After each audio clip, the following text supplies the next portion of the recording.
especially the state like Texas. Yeah, really. Got real athletes there. What's up, guys? It is time for the NBA Deeper Dive. We're going to take you through today's 10-game slate with as much urgency as you're going to expect from a show that's got 1 hour to cover 10 games. But I'm Chris Spags, here for you guys once again with a man you have seen undoubtedly many times on any leaderboard on all the DFS sites out there. You see him on there as Renpack. Here he's Ryan. How are you doing, Ryan?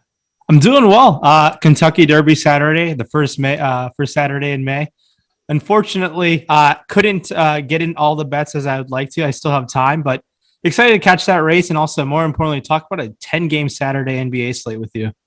Yeah, we do have a post time coming up at 6:57 Eastern for the Kentucky Derby. And if you're like Ryan here, you missed your bets, there's one way you can get a little action for yourself without even placing a single dollar of your own on the line by going to our pinned tweet at Awesemo_com, because we are giving away a free month of Awesemo Plus to one correct guesser who gets the correct winner of today's Kentucky Derby race. So watch the contenders video with our guys, Ben and Josh. Maybe leave your guess on there at Awesemo_com pinned tweet right now. Again, get it in before 6:57 Eastern, and that is going to be your chance to win a free month of Awesemo Plus. So check that out now. If you don't want to wait for that free month, make sure to use all the great Awesemo Plus tools and content and check them out at awesemo.com/join, because the Awesemo Plus weekly pass is going right now for $29.95. That includes all the player projections, ownership projections, premium Slack channel, lineup builder, the boom bust tool, which has been fantastic for me lately. If you're only looking to play NBA DFS as well, you can sign up for an Awesemo Plus NBA weekly package. That one's just $16.95. We also have our $4.95 weekly express package that gives you the full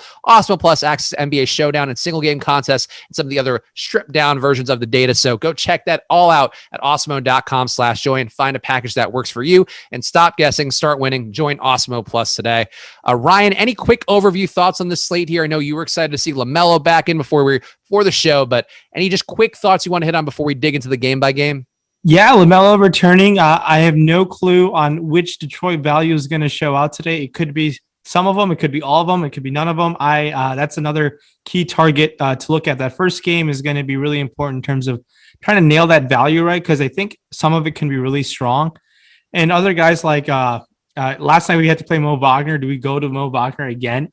I'm saying we don't need to play him, but it's another value option to talk about.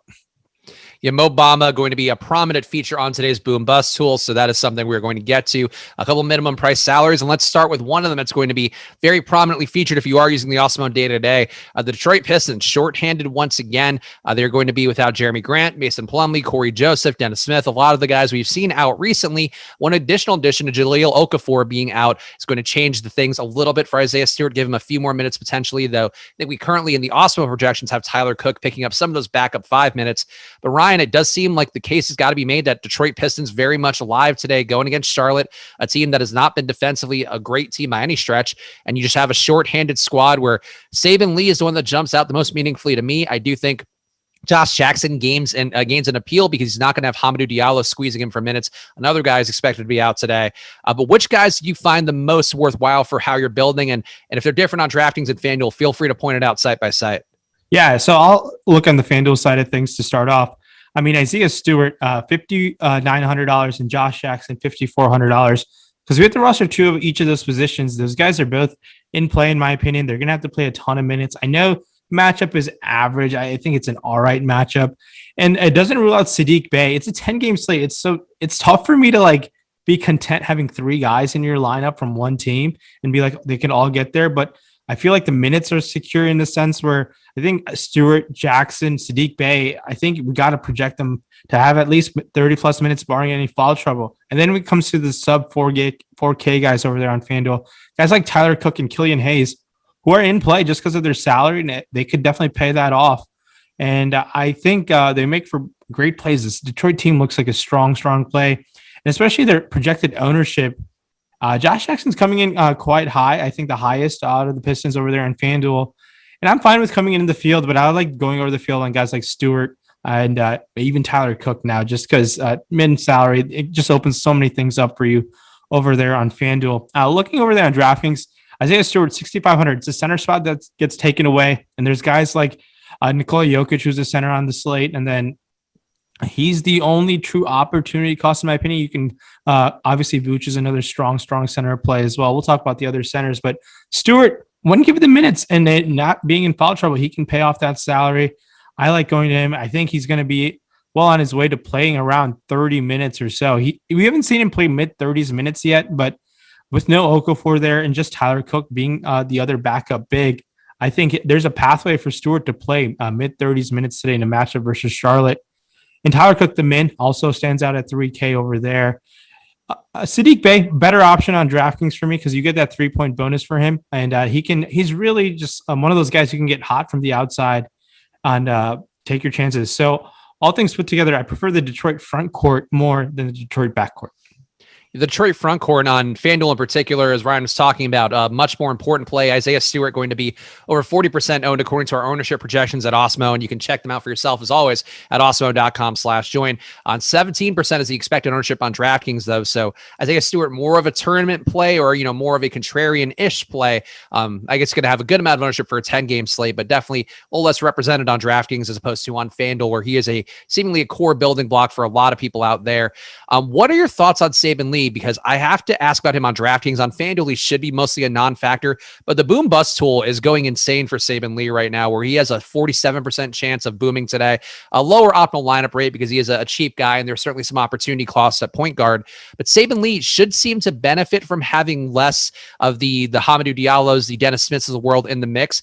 I have some concern, though, that it feels a little bit like an overprojection where I think Killian Hayes still is there picking up a good amount of run, and Saben Lee, you need them to play together. And most recently, Saben Lee has been a direct backup to Killian Hayes. So how are you handling that one, Ryan? Because I think there's a little bit of a risk with Saben Lee, but at minimum salary on DraftKings, it does seem like a guy who should project for being about 0.9 to 1 fantasy point per minute today. And it seems hard to avoid, but I feel it could be a bit of a trap. Yeah, so Saben Lee, it's tough for me. It's been tough having the confidence in this Detroit backcourt. And now obviously Diallo not being there, we can expect Josh Jackson to play most of his minutes at the 2, and then Killian Hayes, Frank Jackson, and Saben Lee. How those minutes get split the rest of the way, it's really up for grabs. And I think taking your chances on the cheapest guy makes a ton of sense in Saben Lee. I don't think we need to go all the way to the field. You can come in like halfway with the field, and I think you'd be pretty content with that amount alone. But at that salary, he opens so much things up for you on a 10-game slate. And we've seen it in the past when given the minutes, he has put up pretty high upside games. He has put up like 5 or 6 games this season north of 30 fantasy points when played anywhere between mid 20s minutes and low 30s minutes. So if he's somehow the guy Casey ends up giving more run and at that salary, it might become a priority play by the end of the night. Killian Hayes' rates have been on the upswing here, but Saben Lee's been a little more productive in every facet, it seems, for the most part. Maybe a little more in the way of steals for Killian Hayes, but obviously more draft capital invested in Killian. So definitely going to be a spot where I wouldn't mind doing max one of Killian Hayes and Saben Lee just as a way to maybe avoid the pitfalls of Saben Lee not playing minutes alongside Killian Hayes. But I do think based on the projection right now, 24 minutes is the minutes projection from Awesemo today. I think going there pretty heavily does seem like a move that it's going to be hard for me to avoid. Frank Jackson, Sekou Doumbouya, Davidas Servidis, any of these guys as well, Ryan, because I think you can make a case for really anybody in Detroit's lineup, just given how shorthanded they are. Yeah, Sekou Doumbouya is just another guy who was a super raw talent, obviously. Last year, he was much better fantasy player last year, and I like that he played around 29 minutes, and that salary is still pretty favorable for him. I like to take some chances on Sekou just because I think he's kind of a lower owned piston and he can change your lineup and there's upside at that salary. So I don't mind Sekou, but Servidis, I haven't seen enough of him to have that much confidence in going to a guy like him. And I think they probably just would give the more minutes to Sekou than Servidis. I think that's what we also have projected. So.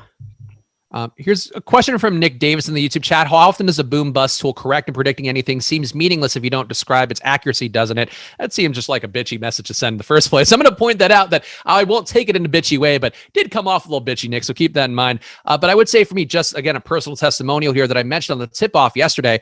On Thursday, part of my struggle recently has been because of my sorting process on Excel. I've been getting too much of guys in certain spots, like Jokic when Murray went out, was getting a little too much of him, and that worked out some days it didn't. The other day, I just used the boom bust tool for my exposure straight away, where I took the max of the either the boom rating or the optimal lineup rating and just made that my exposure. And I had one of the best slates I've had in a while on Thursday because of that. And really, Kevin Porter Jr. being the one that got 5x the field on him on a day where nobody played him. And it's not going to happen every night, though. Last night too, I think there were some bailouts I got. Kyrie ended up with less of because of the boom bust tool. So it's not about, hey, it's right 99% of the time. It's not the Sex Panther cologne and Anchorman. It is just a tool that gives you sort of a benchmark to go with and how your exposure should be. And Ryan, you might have some thoughts on it too, but I just know for me, it's been helpful for me. I've always looked at it as sort of a frame of reference, but just for me using it as exposures, I wanted to surface better lineups, and it definitely helped me do that. No, it's a phenomenal tool, and especially to give you a foundation and kind of put you on the right path of what your plays should look like and where you can make your pivots off of some generally high owned chalk. And one thing about NBA is you got to be willing to adapt to news, and like that boom bust tool is great. And as soon as news comes out, that's going to adjust, and you have to adjust your lineups correspondingly to that. So always like keeping an eye. News will change the whole slate. Just even one guy, rotation guy being ruled out, just changes everything because it opens up another whole new rotation for the day. And a lot of times these salaries don't adjust for that, and we have to be well ahead of that timing and everything. So make sure your lineup is better than the rest. And I think boom bust tool is great for that foundational, but you got to be willing to adjust to news. And once those news comes out, using our projections, we'll take that lineup in a more optimal space for the rest of the night. Yeah. And it's sometimes about just mitigating your risk, which for me is always the version. If you guys have watched me on Live Before Lock, sometimes I do take very strong stands. And I think that's the difference sometimes between being where I am, where like I love my projections. I think they've done a good job this year. But a guy like Ryan, I know you go very carefully. You're meticulous in crafting your exposures on a given slate. And if you're not as good at Ryan as that, you can use the boom bust tool as sort of a frame of reference to get better at it. And hopefully night to day or night after day, doing it over and over again, you're going to improve enough where maybe you can start to get better at just eyeballing things a little more, taking your calculated risks more strategically. So that's really the main selling point there. But that's, obviously your mileage may vary. Feel free to try it out. The Charlotte side here, Ryan, we do have LaMelo Ball per day today projected for 20 minutes from Awesemo. I think that seems like a reasonable one. We did get a quote from James Borrego talking about how if LaMelo is playing, he's going to be playing probably 4 or 5 minute stints for the most part. So maybe you can get him to mid 20s minutes, but it does seem like anything more like that would be a risk. The net result for me, Ryan, is that I don't think Charlotte overall looks that appealing. You can't really play LaMelo. I guess maybe you could a little more on FanDuel. On DraftKings, though, just shy of 7K. I don't see that being a play I'd like. I could still get to Devontae Graham a little bit because he has been one guy who's been assisting better, shooting a little bit more with LaMelo, less of a factor. But you have Malik Monk coming in too. So I think these guys are getting squeezed on both sides. And I really wouldn't want to play much of Charlotte at all today. Yeah, I'm with you there. The only place that I'd have a little bit about an interest in LaMelo Ball is probably 5,600 over there in FanDuel. But it's tough, especially with that Borrego quote coming in there. It's really tough. The only thing that it helps LaMelo Ball, it's a upper body injury. So I expect his conditioning to be good to go. And for some reason, I think that minutes limit is really unfortunate because he would have been an outstanding player over there on FanDuel. And him coming back just ruins the rest of Charlotte. Now, in terms of just general upside, I'll take the guy who's going to probably take the most shots now on the team. It's probably Rozier, just because I think Rozier still keeps that shot volume somewhat similar in the mid-teens.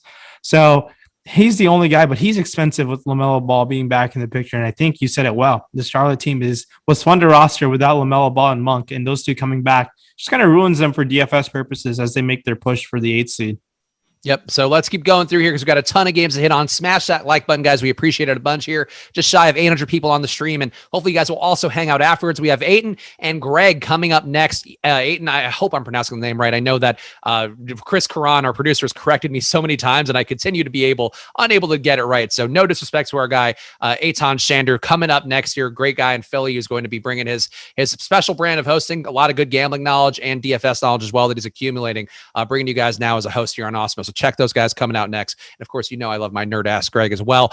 Next game up, we got Golden State getting 120 implied points against Houston. A spot here where Steph Curry is also going to be very highly owned. I think Steph, to me, looks a little bit over-owned. I have no issue getting there, going against the Houston team with 38% three-point shooting allowed. That is sort of the ceiling spots for Steph that I don't mind going to. But if Oubre is going to be back in, I do think that closes the gap a little bit on Curry, where if he's going to be chalky, I tend to not like going very, very heavy Curry on days where you have just one more shooter in there. A guy's going to take some usage away.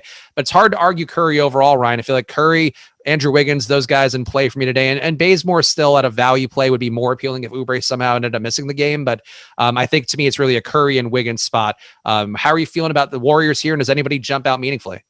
Yeah, so thing with Steph Curry, obviously 10-6 over there on DraftKings, you're going to be like, whoa, that's quite a bit for Curry. And it is, but anytime the guy has the upside. Wait, sorry, one thing. I just correct myself. Oubre's out. I missed that one, and it wasn't in our minutes projection, so that's my bad. So Oubre is out, so give a little more of a bump to Curry. Go on. Okay. So obviously, that gives a pretty big, not a pretty big bump, Curry, but it definitely a bump to him. With Oubre being out, going back to what I was saying about Curry, anytime Curry's on the slate, I want to have a little bit of him just because he has that upside of being the highest scoring player on the slate. $9,700 on FanDuel, where we have to roster 2 point guards. He's coming in with some significant amount of ownership. I would like to be able to come in with the field at least. So, and it's a matchup where he should eat. There's no one's going to really slow down Steph Curry on this Houston team. And I think I like taking my chances on Curry for sure as one of the studs on the slate. Correspondingly, Draymond Green always has a huge upside within him. He's going to play his minutes. There could be more of Draymond at the 5 in this matchup. I don't see a real big and guy Kelly Olynyk or Christian Wood really giving the issues of putting more Kevon Looney on the court. So Draymond Green, someone who has triple-double upside on DraftKings, no issues there. With no Oubre, obviously Kent Bazemore still going to get those minutes, $4,600, $5,400 on DraftKings and FanDuel respectively. Makes for a fine option, but think with Wiggins at his ownership coming in pretty low, and he has an upside within him. The $6,900 FanDuel price is pretty appealing to me. So I like getting some Wiggins over there on FanDuel. And we just know he's going to play mid-30s minutes. If this game is close, he's going to take around 15 to 20 shot attempts on most nights. So Wiggins is someone who I think has a serious upside, especially against this Houston matchup. Yeah, I would agree there. Wiggins, I think, a lot of people have priors, myself included, have had my priors about Wiggins, and started to change a little bit for me when Curry went out for that first stretch and Wiggins showed that upside more reliably. And he's been more assertive, getting a shot more recently in some of these games without Oubre in particular. I have no issue going to Wiggins today. And because of Oubre being out again, it does seem like to me, Bazemore, I think, becomes a more appealing play, though not quite the same value option that he was a few days ago. On Houston's side, as I mentioned earlier, Kevin Porter Jr. Going to look pretty good again for me and for a lot of people out there, especially on FanDuel. On FanDuel, Kevin Porter Jr. a chalk play of the day. On DraftKings, it does seem like Kevin Porter Jr. under-owned according to the boom bust tool and really the projections as well. Very solid play here again. A guy who's had a 34% assist rate in court time without Wall, without Gordon, without all of the guys who are not going to be available for Houston today. I like Kevin Porter Jr. the most on the Rockets. I do think he can get to Christian Wood and Olynyk to fine enough play. I'm a little baffled by the Jayshawn Tate ownership. But Ryan, where are you with Kevin Porter Jr. and do any other Rockets stand out besides him? Yeah, so Kevin Porter Jr. Clearly has been a problem from opposing defenses on the court, and he's been a problem off the court as well. But if you don't like KPJ tonight, you can take your chances on Christian Wood. I think there's going to be – it's a matchup against Golden State, which is pretty favorable for opposing teams. And Christian Wood be playing in the front court. He should play pretty well, in my opinion. It's going to be contrarian to go to Wood over Porter on both sides, but that's a way to pivot off of ownership if you don't want to roster KPJ. KPJ grades out to be a great play over there on FanDuel. No questions asked. $6,100 on FanDuel is a phenomenal play. So tough to fade him at the way he's projecting out, especially against this Golden State team. Over there on DraftKings, yeah, he's priced up to $7,400, but he's still in play. So definitely a less of a priority there, but FanDuel, he's definitely great. And then I think I would prefer probably Christian Wood as the second Rocket to go. And Kelly Olynyk had a monster game against this Golden State front court as well last time he played them. I believe he put up almost, he went up 40 fantasy points. So it's been a new Kelly Olynyk, obviously, in Houston, just getting more usage and just playing a ton of minutes, and he has an upside within himself as well. The secondary options, like you talked about, Jayshawn Tate, I'm okay with it. He's just going to play minutes, and he's just not fun to roster. I'd rather take my chances on KPJ and Christian Wood. Yeah, Jayshawn Tate to me is the guy that you go to when you have all the other Rockets out. I think in a spot where you have Porter Jr., where you have Wood, where you have Olynyk, guys who've just been a lot more productive. And Ryan, I think, made a pretty good argument for Olynyk as well, a guy I'm getting a good amount of, and he's just been a more productive player. His assist rate's been up. His usage has been up since leaving Miami. He does a little bit of everything in a way that we like to see for DFS. At Wood, we know the ceiling there. I think the price tag on DraftKings a little tough to get to. I'll still have some exposure, but to me, looks a little more expensive than I want to get to. Jayshawn Tate, I just don't know what he does well. And I think to me, he's the one guy that it stands out picking up ownership here that I don't want to go crazy on. And with 20% ownership expected his way, at least in the ownership run before the show, could be a lot of people going there at a price point that I don't think makes any sense on DraftKings. Next game here, we got Chicago, Nikola Vucevic and Lauri Markkanen, both questionable. Hopefully they don't get rolled out while I'm talking again, as the Warriors guys did. But this spot here, Thaddeus Young going to pick up ownership again. Had a weird day yesterday where there was surprisingly high ownership for Thad Young. Then it looked like that ownership looked better because of Lauri Markkanen being rolled out later in the slate. And it turned out Thad Young played less than 20 minutes for one of his few sub 20-minute games recently. In this spot, Ryan, are you going to Thad Young? And I guess, is it affected by Vooch and Lauri Markkanen being in or out? That's going to, those two being ruled in or out, it's going to change a lot because you just know Vooch eats up so much usage on this team, obviously with no Levine still. And if Vooch plays, he's a great play in my opinion, just because of the usage he gets and the potential volume he will have on both sides. I don't mind him. He's going to be really, really low on 9K Vooch in a matchup versus Atlanta. I don't mind it. Now, if he's out, it might come down to a situation. Who's going to be available in the front court?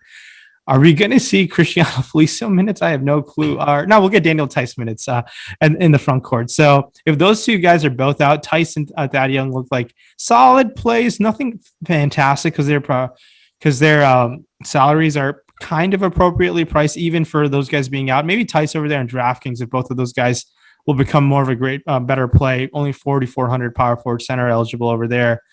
And it will open up more shots for a guy like Kobe White. Over there on FanDuel, we have the roster too. So Kobe White, if both of those guys are out, I would like to get over the field by quite a bit. Yeah, I would say that Kobe White would be the one who jumps out as a guy who's going to immediately benefit. And I think one thing to note too, it was sort of me reading between the tea leaves on the popcorn machine logs from yesterday. And it seemed like they wanted to give Patrick Williams more minutes than we're currently reflecting, where we have Patrick Williams in for 27 minutes. He played 35 yesterday. And that could be the one concern here, is that maybe they just want to get him the run instead of giving Thad increased run if you do get Lauri Markkanen out. So that's something that I would keep in mind. But still, like, Patrick Williams could soak up some usage here, but Kobe White's the one I think could get to a 30% usage rate. So I would agree. I think Daniel Tice is going to contribute more of those rebounds, probably pick up a lot of Vooch's rebounding and general defensive stats that he gets. But Kobe White, I think Tice would get plays that really will take a gigantic jump upwards if you do get Vooch out in particular. And Lauri Markkanen being out, Ryan, I think he's projected to be in right now from Awesemo. I think that doesn't really matter too much to me. I guess, like I mentioned, you give a few more minutes to Patrick Williams, but I feel like Lauri's status infinitely less important than Nikola Vucevic's status. Oh, completely agree with you there. And if Markkanen were to play and Vooch is out, I think Markkanen's a great play. So that's another situation that could definitely happen as well. All right, so let's keep going through here, and I think we're getting a lot of the news now right before the injury report comes out, but Draymond Green also still questionable, so keep that in mind too. And Live Before Lock Crew coming up after with Eytan and Greg. We'll be giving you guys everything you guys need to know. Atlanta, we got a pretty high implied total for their side, or a decently high implied total, actually a little bit lower than in the most recent run that I pulled. But Trae Young still seems like a passable play. I think for the most part, these guys have been priced for life without Trae, without Clint Capella for a period. Bogdan Bogdanovic now too expensive. We have some questionable guys here as well. I think overall, Ryan, right now, I guess pending whatever injuries we're going to get from Atlanta, I would say if these guys are all playing, I don't think anybody's the most playable besides some tournament exposure to Trae Young. Completely agree with you. Tournament exposure to Trae Young. That's really about it. It's a great matchup. We'll see what ends up happening with the new situation here, but everyone's priced too high because everyone's priced in the sites haven't really reflected Trae Young being put back into the picture. And that just kind of like rules a lot of these guys out for lineups, but the matchup is so superior for a match. I guess 8,600 Capella is not the craziest of plays over there on DraftKings, but that's really about it. Everyone else is priced appropriately or priced too high. Yep. So let's keep going here. We got a bunch of games to hit on. And again, guys, hit that like button here. Helps us feel like we're accomplishing something with our lives. We're trying to get through these games as fast as we can. And again, Live Before Lock coming on afterwards. We'll clean up any of the news that remains or give you any last minute tips that are going to come out, obviously, from the ever moving NBA world. Next game got Indiana getting 120 implied points in this spot against Oklahoma City. Pretty high, 233 combined total in this game. And it does seem like a spot that maybe this line drops a little bit or the total drops a little bit with Domantas Sabonis' status up in the air. But it does seem like the Pacers very high total, and yet I'm surprised that with Sabonis expected to play some amount of minutes by Awesemo right now, and for 23 minutes, I don't see anybody being super playable in Indiana. So 120 implied total, not a guy who looks great to me on DraftKings. Do you feel any differently here if we are to assume that Sabonis gets into the lineup but is somewhat limited? Yeah, if Sabonis were to enter back in the lineup, it's just like another situation. We talked about like LaMelo Ball entering the lineup. We talked about obviously Trae Young entering the lineup. It's just these teams are getting healthier.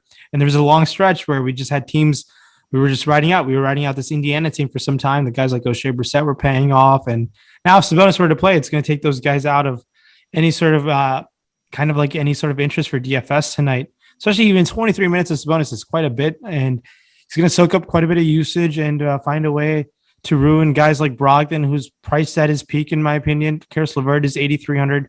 He always kind of has an upside within him, so he's not the craziest of plays. But if Brogdon is ruled out, I think McConnell becomes put in the picture. 5,400 on DraftKings and FanDuel. Another situation where it's like, they're getting a stud back, where it's not as fun to roster these guys in DFS. And sure, one of these guys can be good in tournaments, but it's tough to pinpoint in confidence who's going to really stand out. And it's really about it, how I feel about the situation. Even if you look at our projected ownership, the public feels very similar to that as well. LeVert is coming in with some ownership over there on FanDuel because of the shooting guard spot where we have to roster too. But that's really about it. It's tough for me to pay that price tag for Brogdon, even if you were to play. Yeah, and it gets a little better for Brogdon, LeVert, obviously O'Shea Brissett if you do get Sabonis out, but Sabonis seems like maybe trending closer to playing. So again, watch out for that news and pay attention to Live Before Lock Show because they will cover that if you do get Sabonis somehow being rolled out here. Oklahoma City side, you're going to have no Lou Dort today. You're getting some new guys in the mix. Charlie Brown, Gabriel Deck going to be getting more minutes, it seems, moving forward. And you also have some guys here who I think project pretty well with no Pokashevsky also in today for Oklahoma City, where I don't mind getting to some amount of Baisley, a little bit higher owned really for all these guys than I would think, but Baisley, Ty Jerome, Teo Maladon, Isaiah Roby, all picking up some ownership. C. Mikhailiuk also picking up some ownership. And I feel like if you get one Thunder player in a lineup, I wouldn't hate it. They are projected for 7.5 more points than their season scoring average by Vegas today. Indiana's been playing fast and not with good defense more recently than not. So I feel like the Thunder players, Ryan, getting one seems like a move. I just don't have any confidence which one it should be. Yeah, it's tough. The only thing that stood out to me is Moses Brown played north of 30 minutes for the first time in a while last time out. And that's going to happen again. We've seen what Moses has done earlier in the season. He put up some monster fantasy performances for us.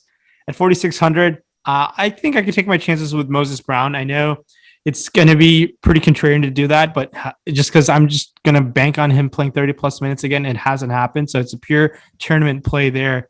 But honestly, everyone else here, it's tough. There's two new guys in the picture, guys like Gabriel Deck and Charlie Brown, like you said, and they've been getting minutes, so they've been made those backcourt guys less appealing. And it's unfortunate because no one else on this game kind of sucks for DFS purposes.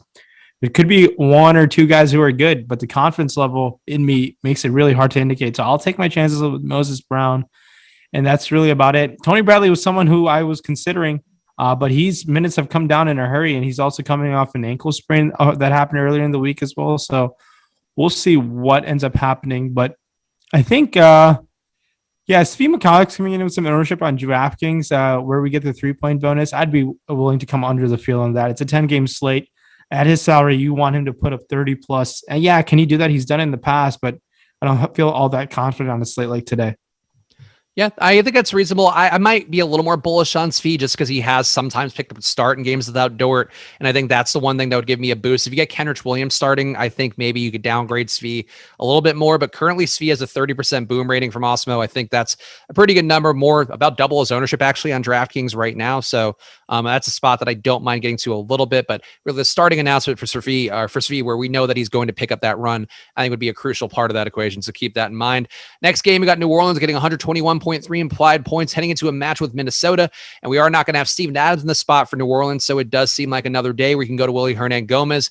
Jackson Hayes continues to lurk as the pivot for New Orleans. And again, I think having Hernan-Gomez in this spot kind of decreases the upside for Zion, where he's such a usage monster sometimes that he can spike that upside. He can shoot 18 for 20 and have one of those outlier days. But in a median projection level, I don't see getting a lot of Zion today. I feel like it's really Willie and maybe some Jackson Hayes or bust, but really more Willie Ryan for me than anything else here, where I just don't see a ton of potential for New Orleans other than tournament flyers. But the guys are being owned a little bit. It's a different case on FanDuel, though, where Zion and Brandon Ingram, because of positionality and a little bit better pricing, I think going to make them look more appealing. But how are you handling New Orleans? And is Willie Hernangomez still a very interesting option for you, given the fact that his price has come up quite a bit?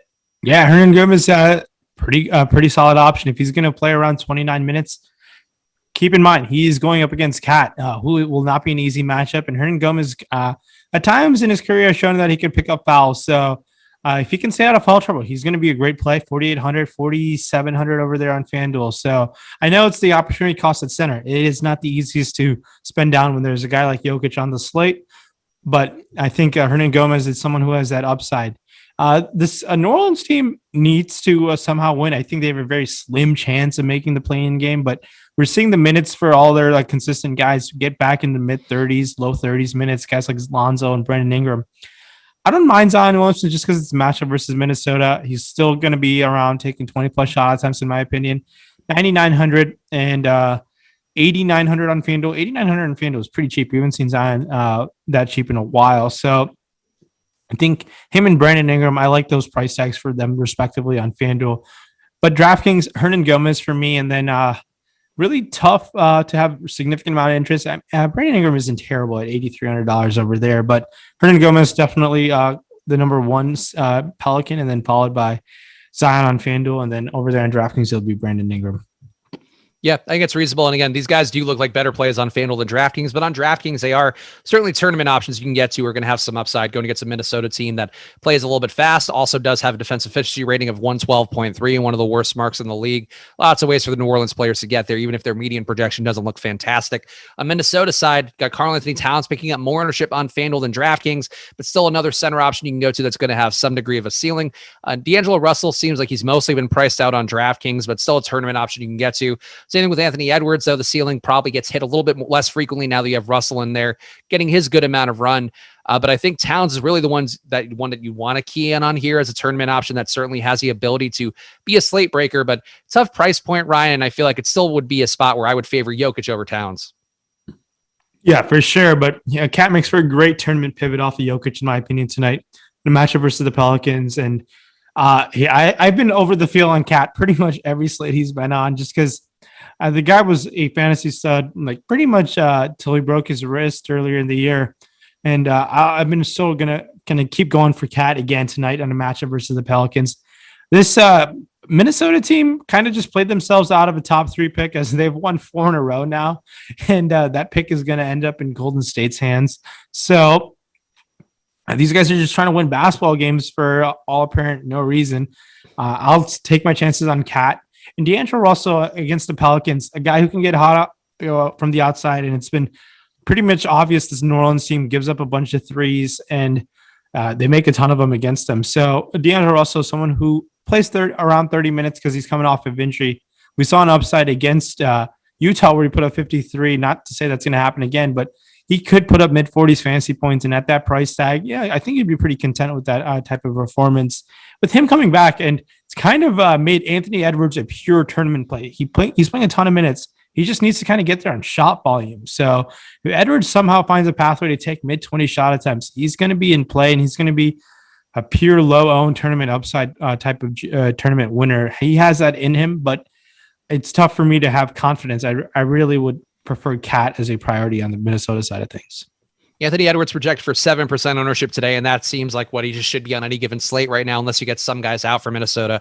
Can definitely have that upside, but it's hard to predict it, and you are basically just rolling the dice with him if you are playing him in lineup. So definitely keep that in mind. Let's keep going through here. We got Memphis, a 114.5 implied total going against Orlando, another team that is going to be very popular on the slate with some of the guys they're missing today. But on Memphis' side, you do have no Grayson Allen. Should see more run for the Anthony Melton, and maybe people were disappointed by Melton yesterday, but his price point could be the same same thing today as it was yesterday, where it wouldn't be shocking to see that be a helpful part of a lineup construction that ends up winning a tournament. I know Melton was still the guy to have in a lot of the tournaments I saw on DraftKings yesterday.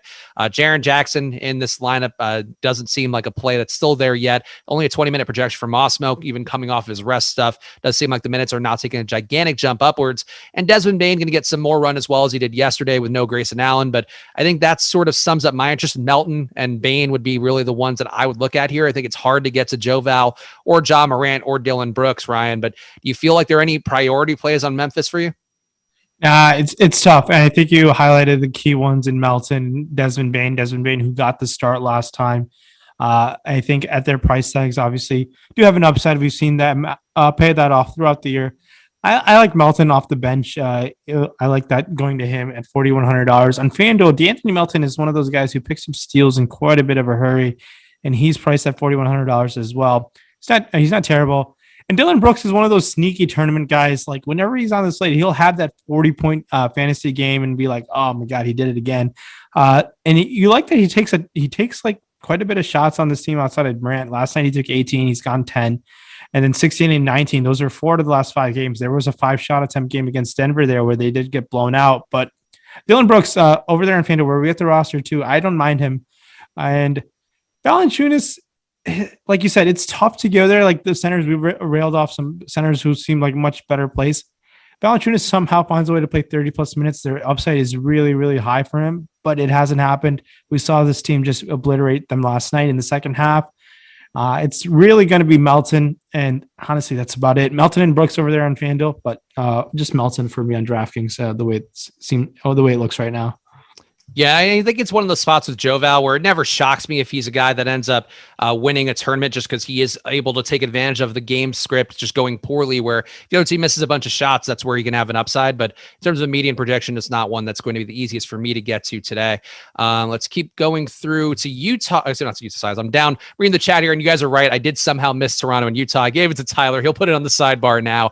I actually had a mistake because what I do is I make the sidebar automatically, and I guess I had an error in my coding because I haven't had a 10-game slate that I didn't know. So that's my bad, but it'll be up there now, and have no fury. We'll cover that one. Orlando's side, Ryan, I think the more interesting part of this game, Moe Wagner going to be a chalk play today on DraftKings after picking up the surprise start with Chuma Okeke out, or for the probably honestly might be the rest of the season for him, unfortunately, after he was starting to hit his stride. But Moe Wagner played high 20s minutes yesterday, project for high 20s minutes again today. And the spot for Moe Wagner at his price point, he has been just shy of a fantasy point per minute guy on the year. That was also playing alongside Russell Westbrook.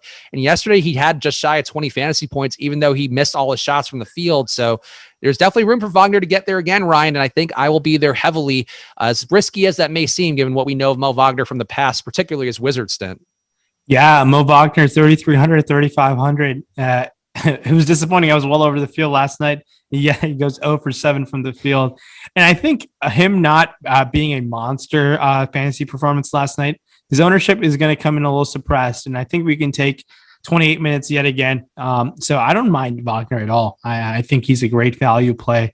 And being over the field is fine at that price tag, just because I think there are multiple ways for him to pay off that price tag. Him playing the 4 is a little different, obviously. We're seeing Carter Jr. and Bamba play the 5, but Moe Wagner, there are times throughout his career he's put up some monster performances. We'll see what the ownership ends up coming in at, but he does grade out as a pretty solid value play where it opens up things for other studs to roster. Yeah, I think that Wagner is going to be a play that very hard to avoid based on the boom bust tool. 44% chance of being, actually 46% chance, of being in the a boom play. 5x plus 10 is the metric for that one. And to spot 3,300, the minutes seem fairly secure, especially with James Ennis out of the mix today. It's hard for them to imagine not going to him heavy, barring him just getting into foul trouble. And even again, if he shoots 0 for 7, 0 for 3 from 3 like he did yesterday, he still is going to get some rebounds, going to get some steals, going to get some blocks, and that gives him, I think, enough of a floor as well as a ceiling, especially at that price point. Mo Bamba, though, I think is the guy who looks the most underowned. Does seem to be only 11% owned on DraftKings. Probably not a play on FanDuel, but 32% boom rating for him from Awesemo today, and I think that's a spot that I want to get to. Bamba's minutes have been pretty solid here, and you are still seeing the split with Wendell Carter, but it does seem like Bamba's minutes have been, at least reliable enough now where he's not getting pieced off the floor by Wendell Carter having a decent game. How are you feeling about Bamba, or I guess anybody else here standing out? I think Donta Hall is the one pivot play you could make maybe to Moe Wagner, where if Wagner gets in foul trouble, Donta Hall, I guess, would also be in play. Yeah. Donta Hall coming at the man. That's the only thing that is going for him, in my opinion. I think Mo Bamba at 5K on DraftKings. We saw that he played 23 minutes. I think he put up his third best ever fantasy performance last night. So I do think he got a few extra minutes maybe in some of that blowout run down the stretch, as this team only put up 75 real life points last night. So they were really, really bad out there. But yeah, Bamba, I don't mind it. If he somehow plays the game 30 plus minutes, I don't think it'll happen, but at maybe 28 minutes, he has some serious upside. As we see, they're continuing to limit Wendell Carter Jr. in his minutes. Carter Jr. hasn't played north of mid 20s the last 2 games, went up to 29. I'm okay with it. I think there are some better options at center just because we're going to lose out on the center spot. And so it's a position where if you come into the field, I have no complaints. Yeah, I think that's reasonable. Yeah, not a guy to get too crazy about, but definitely looks underowned based on the metrics we're looking at. Any Gary Harris's or Dwayne Bacon's for you guys who just could put up a few more shots? Cole Anthony also has shown something of a ceiling here, though, on a median projection level, sort of hard to get there, even with some more guys out for Orlando. Tough. I hate rostering Dwayne Bacon, honestly, at 5K. I can't do that. And Gary Harris is now priced up way too high, $5,900 on FanDuel. We talked about Dylan Brooks' price tag. I preferred that to him. Harris is okay at 4,800, but I don't think you need to go there on a slate of this size. All right, let's keep going through. We got Miami, a 110.3 implied total going against Cleveland, 98.3 implied total on their side. Cleveland going to be without Garland today, as that's going to be one important loss. Also, no Isaiah Hartenstein, another important guy missing there. Just opens up some more center minutes. No Lamar Stevens either, so that could be somewhat important for the wing minutes. But the net result really, I guess, is going to be for me with Cleveland. I don't know why I'm skipping over the Miami side, but let's just talk Cleveland more because there's more news going on there. With Cleveland, I don't see anybody projecting greatly, and I think that worries me here because we know there's a ceiling for Colin Sexton. He does get more assist upside in court time without Garland because he actually has to pass the ball. You need somebody out there to do that. But I think it's still not a spot that at 8K on DraftKings I want to get to. The FanDuel price doesn't look a lot better, and it doesn't seem like the ownership is also going to be there. It's weird because you would think no Garland opens up enough opportunity, and maybe it's playing Miami, another slow-paced team, but I don't see a single cab making any of my lineups in a meaningful way. Yeah, it's tough. I was just taking a look at the Cavs more in depth. It's really tough for anything to go there. I guess no Dellavedova is going to open up some minutes. And we saw Damian Dotson play 23 minutes last night. And that's really the only guy who I'd really be taking some shots on. Kevin Love, 5,700. He was terrible last night as well. So he put up 0 real life points. I expect to change today right off the bat. But honestly, Love and Dotson, Jared Allen, someone who had one spike upside game a couple last weekend, but he's been disappointing as well. And I don't have the that much interest in going against a Miami matchup as well, as we can see their ownership also reflects the public is thinking like that. So maybe if you want to take some tournament stands on some of these players, I won't blame you just because of how low their ownership, projected ownership is coming in at. So that's the only thing that's going for them. That's how I feel about this Cleveland team. If you want to take some tournament stands on guys like Kevin Love or Jared Allen who have upsides at their price tags, no issues there. And Colin Sexton, these are all great tournament plays just because of their projected ownership right now. Yeah, Sexton certainly can get there. We've seen it happen enough times. Sort of hard to force your way there, but I know I would like to get 5% Sexton just to kind of cover my bases there because I think there is a very big ceiling. And really, Cleveland hangs in this game. You would have to think it's somebody like a Sexton or a Kevin Love or an Osman really pulling some more weight than they normally have to. And I think that's one thing. And also one thing I think is worth pointing out, Jeremiah Martin starting to pick up some minutes. He was signed to a 2-way deal, and now he's getting in the mix here. Wouldn't shock me if he picked up a start. I think it still was very likely to be Osman, but Jeremiah Martin's a guy who produced pretty well for the Nets last year and was a high usage guy, high assist rate guy. So if he does start, I would say just don't be completely shocked, but definitely not the highest probability outcome there. Ryan, on Miami side, we have no Tyler Hero today. I think that gives a bump up to Kendrick Nunn, but it does give also a rate bump up to Goran Dragic a little bit. Jimmy Butler is going to see more opportunity. Those rates don't really change. But besides that, I don't see these guys having a ton of upside. Nunn's kind of been priced out on DraftKings where I'll get there a little bit, I think, but it's not a priority play by any stretch. Butler, too, I think expensive enough that I don't want to get there. The ceiling is certainly there, especially if Cleveland somehow stays competitive. Maybe you play Butler in a lineup where you get Sexton. But I don't see Miami being a priority today. Do you feel any differently? Now the Miami side of things, I think we forgot to forget the best player of the slate, Anderson Varejao, returning to the Cavs. I'm trolling. He's going to teach all the big men how to play the right way. I can't believe he got a contract at age 38. I don't know if it's like a farewell tour they're giving him for some reason, but made zero sense. But the matchup on the other side of the game, obviously, is going to be interesting. Jimmy Butler, obviously being a small forward, where we have to roster too, just has an upside if this game were to somehow stay close. That's a guy I'll consider over there on FanDuel. Duncan Robinson's priced now $4K. He just needs to hit 6 3-pointers and get some rebounds, but that he has that in his bag. Duncan Robinson, obviously, scoring prefers him a lot more over there on DraftKings. Therefore, his price is much more higher at 5,100. But that's really about it, in my opinion. I think Butler to take an upside over there, but Bam is not the craziest play. $8,800 on DraftKings in a matchup versus Cleveland. It's okay. It's 8,300. It's just like if you want to come in a little bit under the field, I think you'll be just fine. I don't think you need to come in and get with the field with a guy like Bam. It's been a tough to have a real amount of interest, and I never rostered Trevor Ariza. This guy's just putting on monster performances every other game. It feels like he went 40 and 32 in the last 2 out of the 4 games, but in between Sanders around 2 16-point games. So if that trend is supposed to continue, he's due for another 40-point game, but I don't think that's going to happen again. What if that's just happened every single other game? So he just kept having an upside and we'd be like, no, it's going to regress. And you're just wrong every other game. It'll be a true pattern at that point. That's true. Yeah, exactly. Then we could finally pinpoint something. Trevor Ariza only capable of being good 1 out of every 2 times. Let's keep going here. We got 3 games to hit on, about 15 minutes left. I think we can do this. Washington getting 113.8 implied total. Dallas a 118.8 implied total. Maybe could come down a little bit here as we get closer to lock, but it hasn't moved too far yet from what I'm seeing. Kristaps Porzingis is out for Dallas on Washington side. Doesn't seem like there's anybody expected out of note here other than the guys we've already been missing recently. Russell Westbrook not projected for a ton of ownership, and this is something too where our ownership projections at Awesemo, and I have no hand in it. Ryan also doesn't do anything on the data side with that, but I'm always impressed by our projections. But the one thing I think they haven't figured out is that people just play Russell Westbrook in every situation, every single night. And I think it is something where the median projection, sort of the overarching numbers, he's been great on the year, but people are playing him at a level that seems untenable. I think I'll be under the field again just because it's a big enough slate to get away from him. I still think you have to have some exposure, but we have Russell Westbrook project for 16%.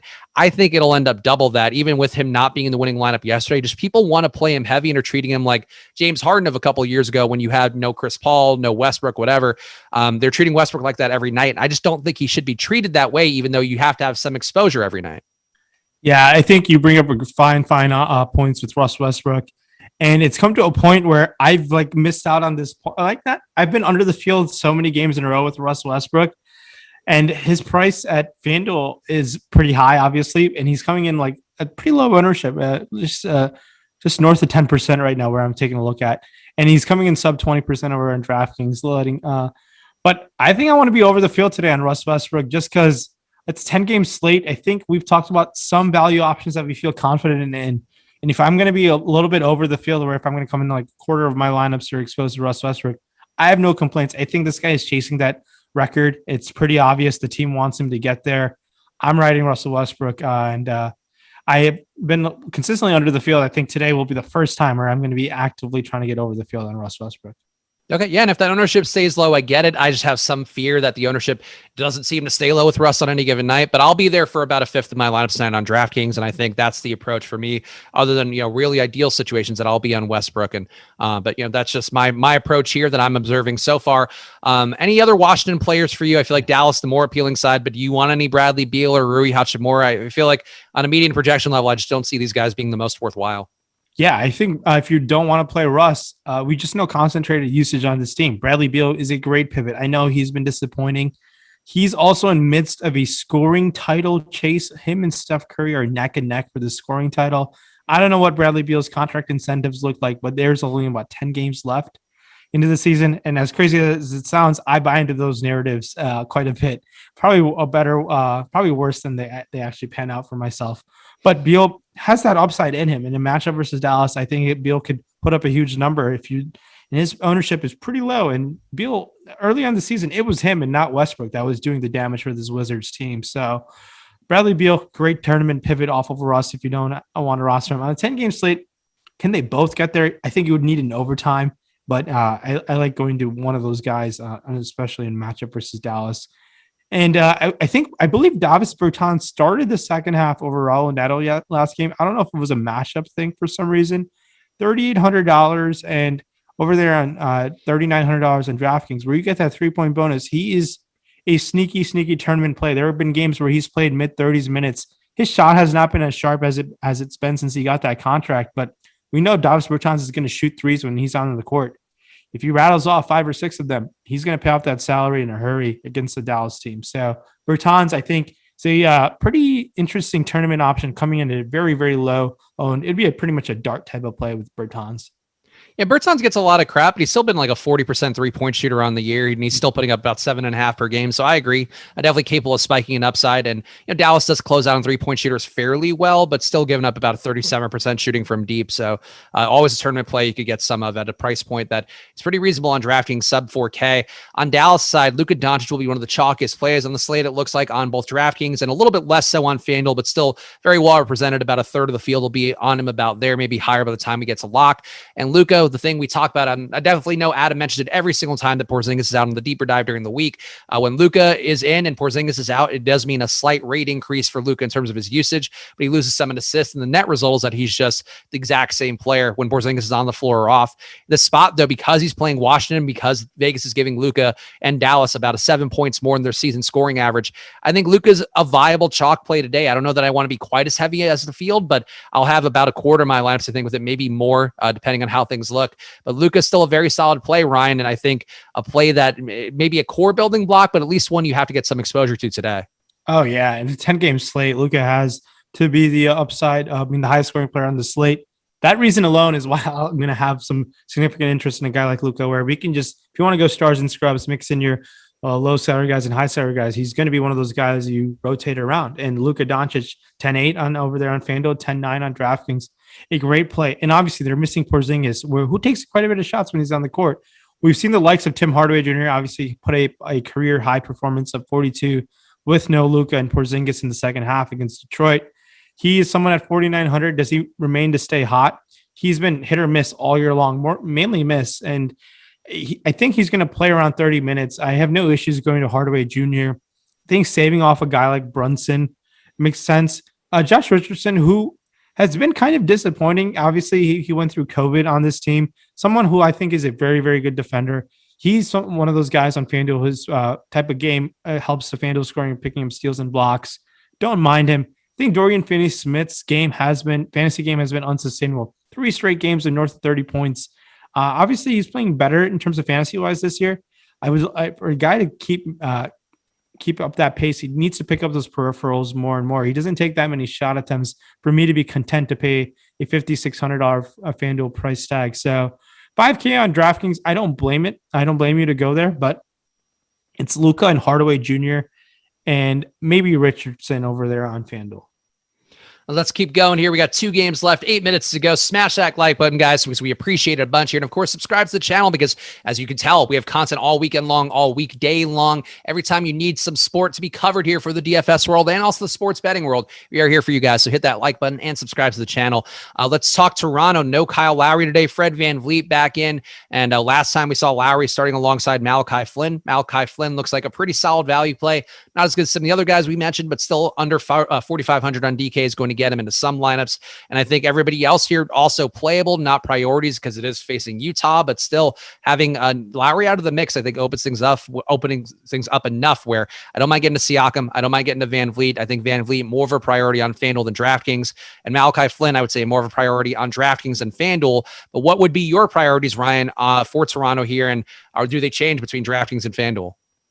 Yeah, so Toronto's going to be interesting. Obviously, we got no Lowry today, and this Toronto team just disappointing all year. Obviously, kind of thrown into a really tough situation playing in Tampa, but now in a matchup in Utah. Utah's going to back-to-back. One of these guys I think is going to be good. This Utah team has been pretty bad without Mitchell and Conley over the past couple of games. Siakam has that upside within him. VanVleet obviously does as well. Other guys, I think OG is a little 7K OG is like he's been much better, obviously, with no Norman Powell there, just getting a few extra minutes. He's okay, but I think I like VanVleet a lot over there on FanDuel shooting guard, $7,400, where I think he can take around 20 shot attempts and he's been really disappointing the last couple games. So I think we get him at a little ownership discount. I like Van Vliet over there. On DraftKings, I think maybe taking your chances on Siakam additionally to him makes sense. We're going to get a lot of Malachi Flynn ownership today.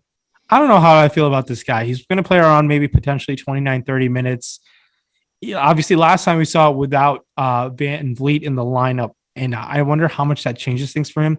I would like him to take around 10 shot times. He went 6 of 9, 4 of 8, 4 of 6 last 3 times he's on the court. And he's gotten 29, 22, and 36 fantasy points. So you would like him to take more shot attempts to sustain that fantasy type of production. I'm okay coming under the field on a guy like Malachi Flynn today. $4,700 on FanDuel. We talked about the Detroit guard situation. I think we would prefer those Detroit guards rather to him. Tough for me to have significant interest in a guy like Malachi Flynn today. Okay, that's a reasonable take to have too. Yeah, I think it is. On FanDuel, I definitely would want to get less Malachi Flynn. On DraftKings, I'm going to get some because of the price point, but I get it. It's sort of hard to pinpoint those numbers, and you got to remember some of his best days did come when there was both Van Vliet and Lowry out. That's not going to be the case today. On Utah's side, a bit of a disappointment yesterday for them versus Phoenix. Phoenix, I think, just outclassed them throughout that game.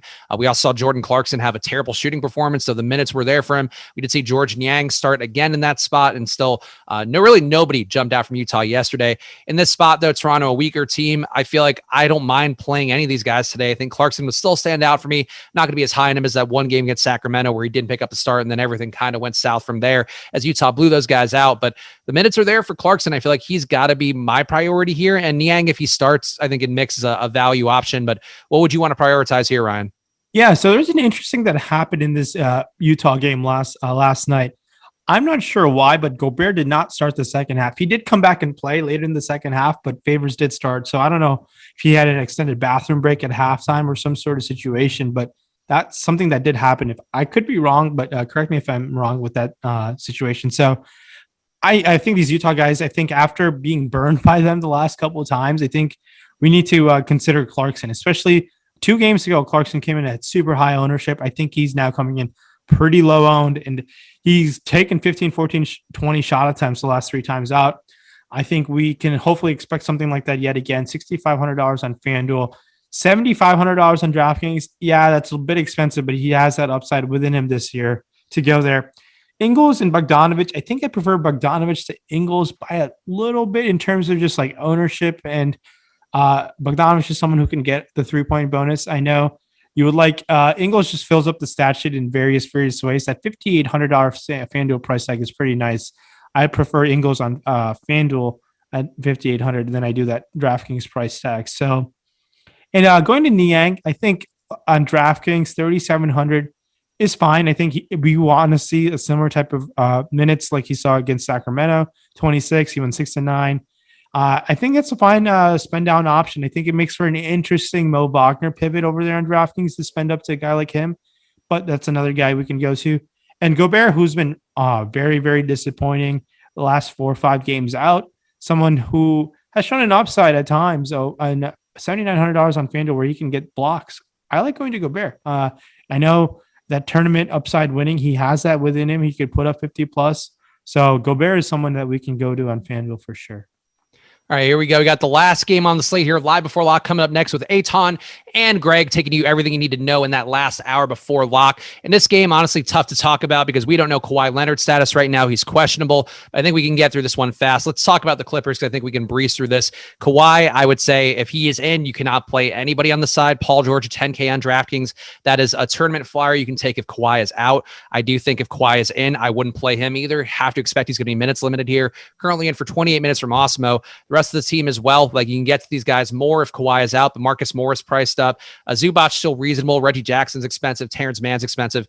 I think the Clippers, Ryan, would be out of play if Kawhi's in. And then if he's out, then you can sort of deal with that. Hopefully on live before lock. Yeah, it's going to be really interesting to find that news. And if Kawhi is out, Paul George is an exceptional play still. I know he's been disappointing last couple of times out, but he's someone who has that huge upside within him. And other guys on the Clippers side of things with the situation, obviously, Zubac might be asked to play a few more minutes to try to handle Jokic in the situation. So that could definitely happen. He played 29 minutes the last time he played them on April 1st. So I like 29 minutes as Zubac, but I'm just saying, like, if you want to look at a tournament dart on the Clippers side of things, but that news is going to be really critical with the Kawhi situation. I'm going to flip over to the Denver side of things. Jokic, great play. Michael Porter Jr. has been balling. I try to say I'm the self-proclaimed president of the Michael Porter Jr. fan club. That's Kayla. That's our girl Kayla on the tip-off. That is, yeah, she loves Michael Porter Jr. unequivocally as perhaps the most famous Mizzou player. That is definitely top of her mind. Well, he's been fantastic. $8,200 on DraftKings, and we're going to continue to take around 20 shot attempts. And Ty Lue did say in his coaching, is like, we need to lock him down. So if you don't have interest in Jokic or Michael Porter Jr., Aaron Gordon has been god terrible in terms of fantasy-wise. He's a pure tournament play. He's going to be much better than a $4,600 and $5,200 price tag. I think over a stretch of games, it's just been really piss poor performance. We did get a question from our Slack member. He did say rank our studs. I'll quickly mention that off. I think for me, it would go Russ, Luka, Jokic, Curry. And they're all very, very close tonight. So I believe it was Ligarian Bridgewater with the question in our premium Slack. So I just wanted to cover that. All right. Go follow at Rayen Patnaik now. Follow at Chris Spags. Make sure to check that pinned tweet at Awesemo_com because you still have about 1 hour left to get in on the Kentucky Derby giveaway, where all you have to do is pick the winning horse and you get a chance to win a free month of Awesemo Plus. Ryan, anything else you want to say here before we yield the floor to the Live Before Lock crew? Now it's a huge 10-game slate. Some pending news can obviously flip the slate and enjoy the slate tonight. And hopefully you guys are on the right side of your Kentucky Derby bets. Hopefully you're on the right side of that. Hopefully you're on the right side of Russell Westbrook. For some of our guys in the chat, we appreciate all of you guys for being here. Stay tuned. Live Before Lock coming up next. We appreciate you guys for watching, and bye. I love that I get other people to throw the peace sign too, because that's always my way of feeling like I did.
Welcome in the Awesemo NBA Live Before Lock show, and super excited here, not just because I get to take the night off with my Philadelphia 76ers, but Greg's in the house, and we are going to get you fully ready for everything leading up to the slates locking at the top of this hour at 7 o'clock. You can follow Greg on Twitter at Ehrenberg DFS. You can follow me at Shander Show, and a busy slate as far as games, 10 games to look at, but really tonight, as we lead up to 7 o'clock, is really all about getting everybody set, late minute injury notice or news, and anything that can come from maybe a little boom or bust deeper into a lineup or two, depending on who's out tonight. What's happening, Greg? Yeah, I mean, you mentioned injuries, and it's funny because I know we're going to get through this. A lot of people are going to be like, hey, who are you playing? Who do you like? Whatever. I don't know. And I'm probably not going to know until maybe even after lock. Here are the current key names on the injury report right now. We've got Vucevic is questionable. Domantas Sabonis is questionable. Kawhi Leonard is questionable. Malcolm Brogdon is questionable. Bogdan Bogdanovic is questionable. We have Kevin Huerter is questionable. Lauri Markkanen is questionable. There's a whole bunch of guys that are questionable. I have my lineups built right now as they are, and it is guaranteed to change in the next 56 minutes. Amazing. And Draymond Green, I think, is, even though he's been upgraded, is still somebody we should probably keep an eye on heading into tip later tonight. Ball, we mentioned, as far as guys that are definitively out and then questionable as well. So we're still dealing with guys who are now coming back and trying to work out how many minutes, if it's going to be minutes restriction, or if you're actually going to get a full workload, especially in Charlotte. Yeah. So, I mean, we could talk right now about LaMelo Ball because he's pretty vastly different on DraftKings versus FanDuel just because of the pricing. So LaMelo Ball on DraftKings, he doesn't really have any significant price discount from his time away. He's $6,900, which is cheaper than he was before we last saw him play, but I don't expect him to play a full workload. I think it's easy enough to not consider him on DraftKings, but FanDuel with LaMelo Ball at $5,600 in a plus matchup against Detroit, we have gotten the starting lineups and it's been confirmed that he's starting. So even though I don't think he's going to go out and play, 36, 38 minutes or anything like that, I mean, even if we're going to get, somewhere in the neighborhood of 26, 28 minutes from LaMelo Ball on FanDuel at that kind of price tag, it's so much cheaper than we've seen him basically all year. The last time we saw him this cheap was when he was a bench player at the start of the year. So FanDuel, I think LaMelo Ball, he's risky, except he's definitely an upside GPP play just because there is variance there in his playing time. But we don't know exactly what it's going to be, but the price is so cheap.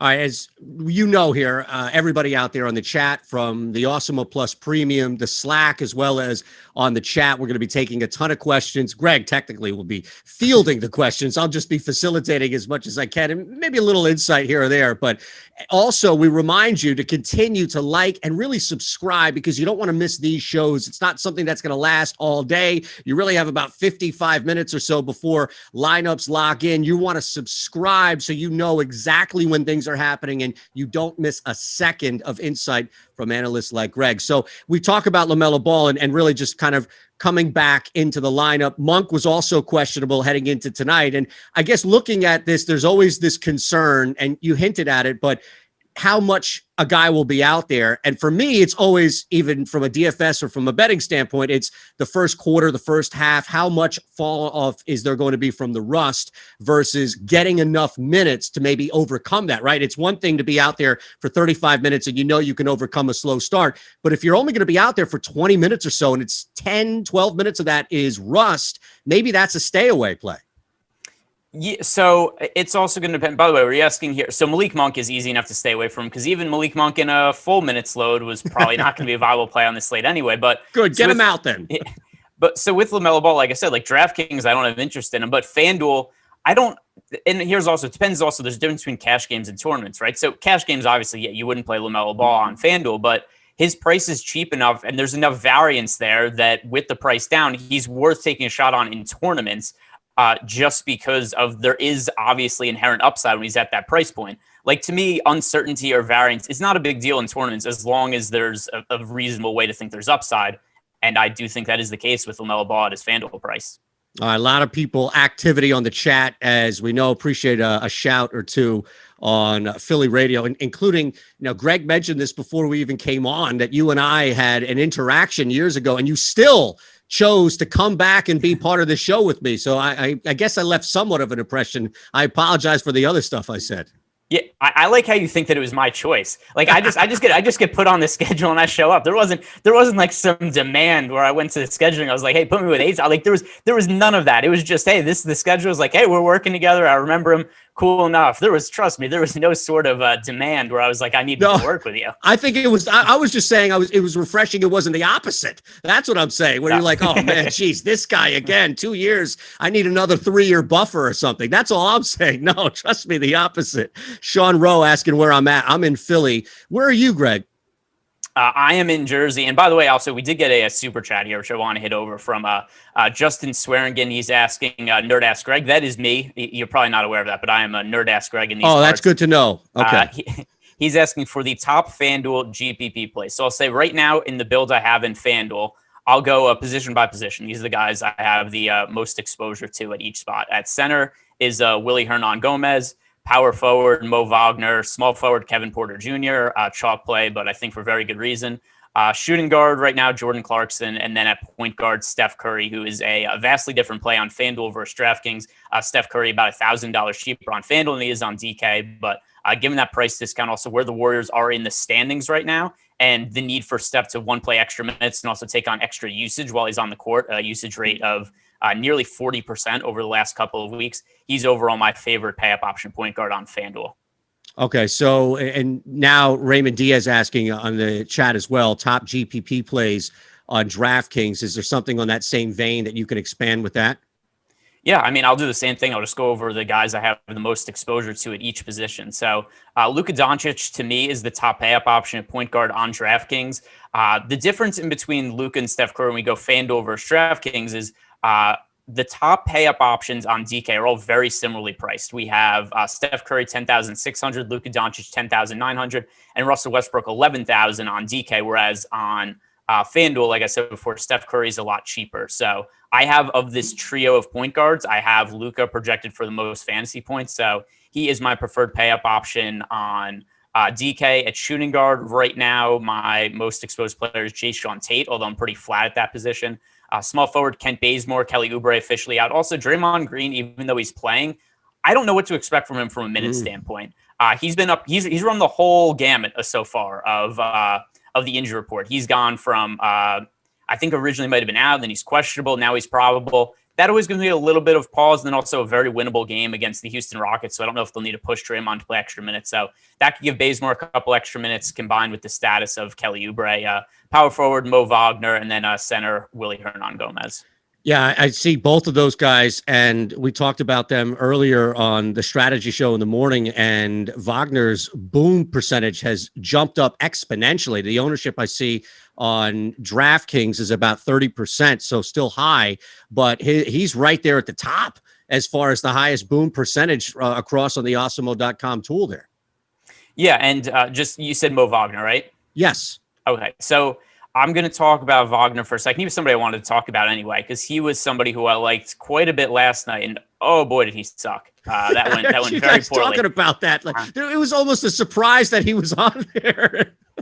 So Moe Wagner, it's really hard for me to not project him well, because he started and played 28 minutes yesterday, and he's somebody who for the season in 13 minutes per game averages 12.3 DraftKings points. Last year, 18.6 minutes per game, 18.3 at DraftKings points. So he's somebody historically we're looking at right around a fantasy point per minute. And given that he played 28 minutes yesterday, also the Magic only have 9 players active tonight. Chuma Okeke is out again, so I expect Moe Wagner is going to start.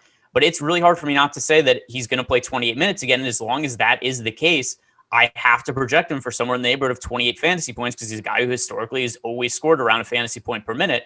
So you take all that information in, then you look at his price point, $3,300 on DraftKings, $3,500 on FanDuel, and he rates out as one of the top overall value plays for me on the slate. So the math works out, and I understand that yesterday he really sucked, but I kind of have to but there's still positive to take away from that. Like, to me, it's more important that he played 28 minutes than what he actually did in those minutes. Yeah, and I don't know how much of it is just trying to find the value in a miserable team, right? Where there's going to be minutes played, there's going to be usage percentage, there's going to be opportunities, and Wagner might simply fit in that even more so, right? Because of the price point. Yeah, especially because there's so many stars to pay up for on the slate, right? So we have Russell Westbrook, Luka Doncic, Nikola Jokic, Steph Curry. Those are really the key guys that we're all going to be considering. Karl Anthony Towns more so on FanDuel than DraftKings. But there's so many options to pay up for. We do need value. It's another slate that sets up really strong to go stars and scrubs. And Moe Wagner, to me, like I said, projects as one of the best value plays on the slate. You also said he rates out really well in our boom versus bust tool on Awesemo.com. So Moe Wagner, to me, is going to be definitely a core building block to be able to pay up for some of the all-stars I want to roster.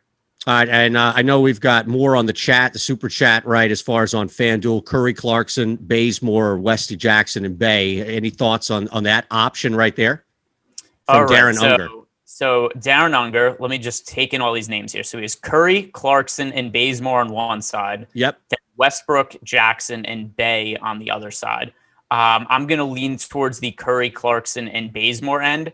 I actually have Curry projected for slightly more fantasy points than Westbrook on this slate, and I can't remember the last time that was the case for me, except Kelly Oubre being out. That's a big bump to Curry's usage rate this year. And then also we just have the uncertainty with Draymond Green. And once again, this is a game the Warriors really need to win.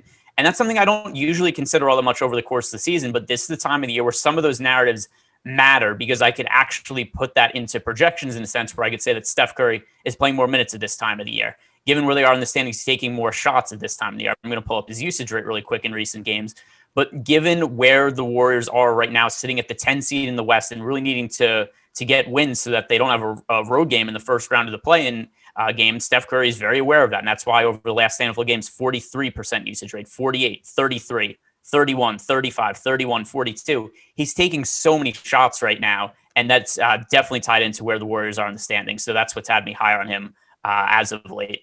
Is there any risk potential here on a guy like Looney with the anticipation of Draymond not playing? I mean, that would be a positive for him. Right, that's what I'm saying. So as far as risk reward, I apologize, but basically looking at Looney as a smarter play with Green out and knowing you can get Looney at a great price. So I have Looney like a very, very small part of my player pool right now. But the thing is that like there are other centers that I like. So on DraftKings, Moe Wagner is center viable. Willie Hernan Gomez is center viable. Isaiah Roby is center viable. And then we go over to FanDuel. And then once again, I mean, we have Mo Bamba to choose from, Willie Hernan Gomez. Like there's a bunch of guys in the mix here. So Looney is somebody who I have in 5% of my lineups right now. So he's not an outright fade. But to me, the other thing also is, let's say Draymond Green does get ruled out, which I don't actually think that's going to be the case because he is listed as probable right now. But if it is to happen, I just late swap, right? I bump up Kevon Looney. I make some alterations to my lineups. Like I don't have to go ahead right now and say I need to jam in Looney in case Draymond Green gets ruled out. Players are going to get ruled out also. Like that is so inevitable. I know that's going to happen. So I'm always prepared to late swap anyway. And right now I have Draymond Green in. All right, Donovan Mitchell out late tonight. That should open things up, right, for Jordan Clarkson on the premium Slack. Office Ninja 87 asking your thoughts on the 29.8% for Clarkson tonight. If you're over or under the field, I guess if the price point works, and at last we saw it, it's pretty decent, the expectation is he's going to get a ton, right? All right, let me see. Was he asking the question for FanDuel or DraftKings? I believe that was actually wasn't specified. So let's start with whatever you would like to start, and whatever you have up that you could go to. So on DraftKings, I don't have Jordan Clarkson as a very high priority play. Somebody who's very differently priced on FanDuel compared to DraftKings. So DK, I don't think that he's a necessary play at 7,500. He's somebody I have a very light amount of exposure to. He should. Is that because of the cost, Greg? I'm sorry.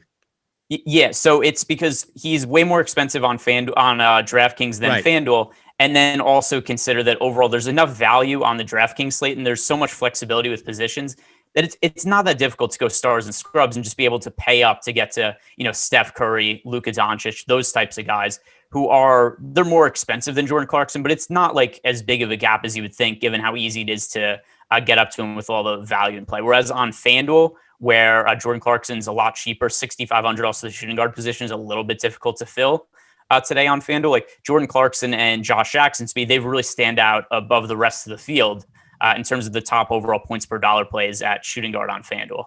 Reminder, you can get access to everything here, Awesemo Plus, all the great tools, everything that's available to you, from conversations, insight from analysts like Greg, to all the tools and optimizers, the algorithms that you can apply and use on the site at Awesemo Plus. And a reminder here, with the NBA content that we get, you can have an Awesemo Plus weekly pass for $29.95. If you're only looking for the NBA DFS element, well, that's fine. That's easy. The Awesemo Plus NBA weekly package is only $16.95.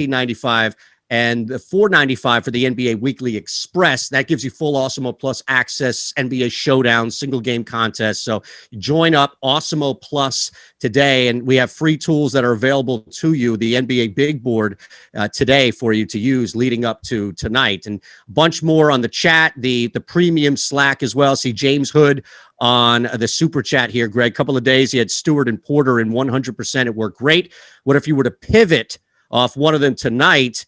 Who should he lower? And this is for FanDuel. So I mean, Kevin Porter Jr. to me is totally unavoidable on FanDuel at 6,100. So just with that in mind, the answer has to be Isaiah Stewart, because I think Kevin Porter Jr. is the overall best play of the slate on FanDuel.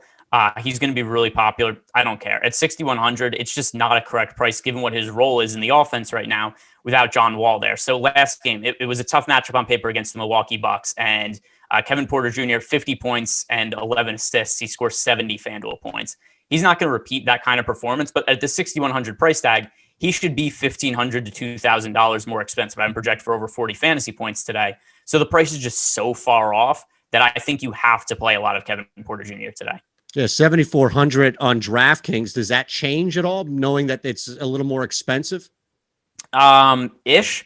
It changes in terms of he's still a very core play for me. But like FanDuel to me, like he's an almost lock type all-in play. Right. DraftKings, he's in 40% of my lineups right now. So I'm overweight to the field on him. He's an important play for me. We have him projected for, I think it was 17% ownership the last I looked, although we might have a fresh ownership projection since then. I'll pull that up actually. But I'm overweight to the field on him. It's just different because of how much more he is how much more expensive he is on DraftKings. Still somebody overweight to the field. It's just the difference of being somebody who I want in, like 80% of my lineups as compared to 40. Hey, look, dropping 50 again wouldn't be bad either, right? No, he could do nothing else. He could have 0 assists, 0 blocks, 0 steals, just score 50 points, real life points, and you'd be cool with that. By the way, here's the latest ownership projection. By the way, guys, like the video, subscribe to the YouTube channel, and like I've said on the last few shows, we usually say, like we'll do like, hey, money time, we get X amount of likes, we'll give out the ownership. I'm just going to give you some of this out, and I'm just going to believe in the good naturedness of the people in YouTube to go ahead and like the video. Is there normally a quota that needs to be hit before you give this information out? It depends. We all have our different bits. When Spags is hosting, he does money time, and he makes up. Here's what he does, because he's kind of, he might be watching right now, but here's why he's a fraud. So at the halfway mark of every show, he says that if we get to X number of likes, he's going to give out certain X number of high-owned plays. But because it's, content that he's doing for the show, and it's kind of like built into his thing that he likes to do, it doesn't matter if people hit the like number or not. He's still doing it anyway. Right. So that's why he's a little fraudulent. I hope he's watching right now. He probably isn't. But wow. It's not like a built-in thing we all do, except it's something that some of us do here and there. But anyway, Kevin Porter Jr. on DraftKings currently projected for 16% ownership. That is certainly a number to get overweight to the field on. And then on FanDuel, 37.6% ownership. He's chalk. Don't care. It should be chalk here.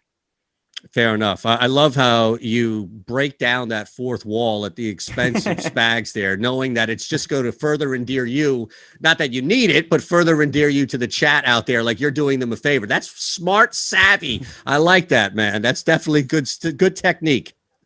Oh, by the way, so here's so Arkithelza left us a super chat too, and it's added at our guy Butto here, who says, "Hey man, cut the crap, LOL. What is the main hits of slate?" There's a guy Butto Jenkins who very commonly posts in the YouTube chat and just spams us saying, "Hey, cut the crap. What is the best play on the slate?" So Arkithelza, borrowing from him a little bit, he's saying that he is about to head to the Rockets.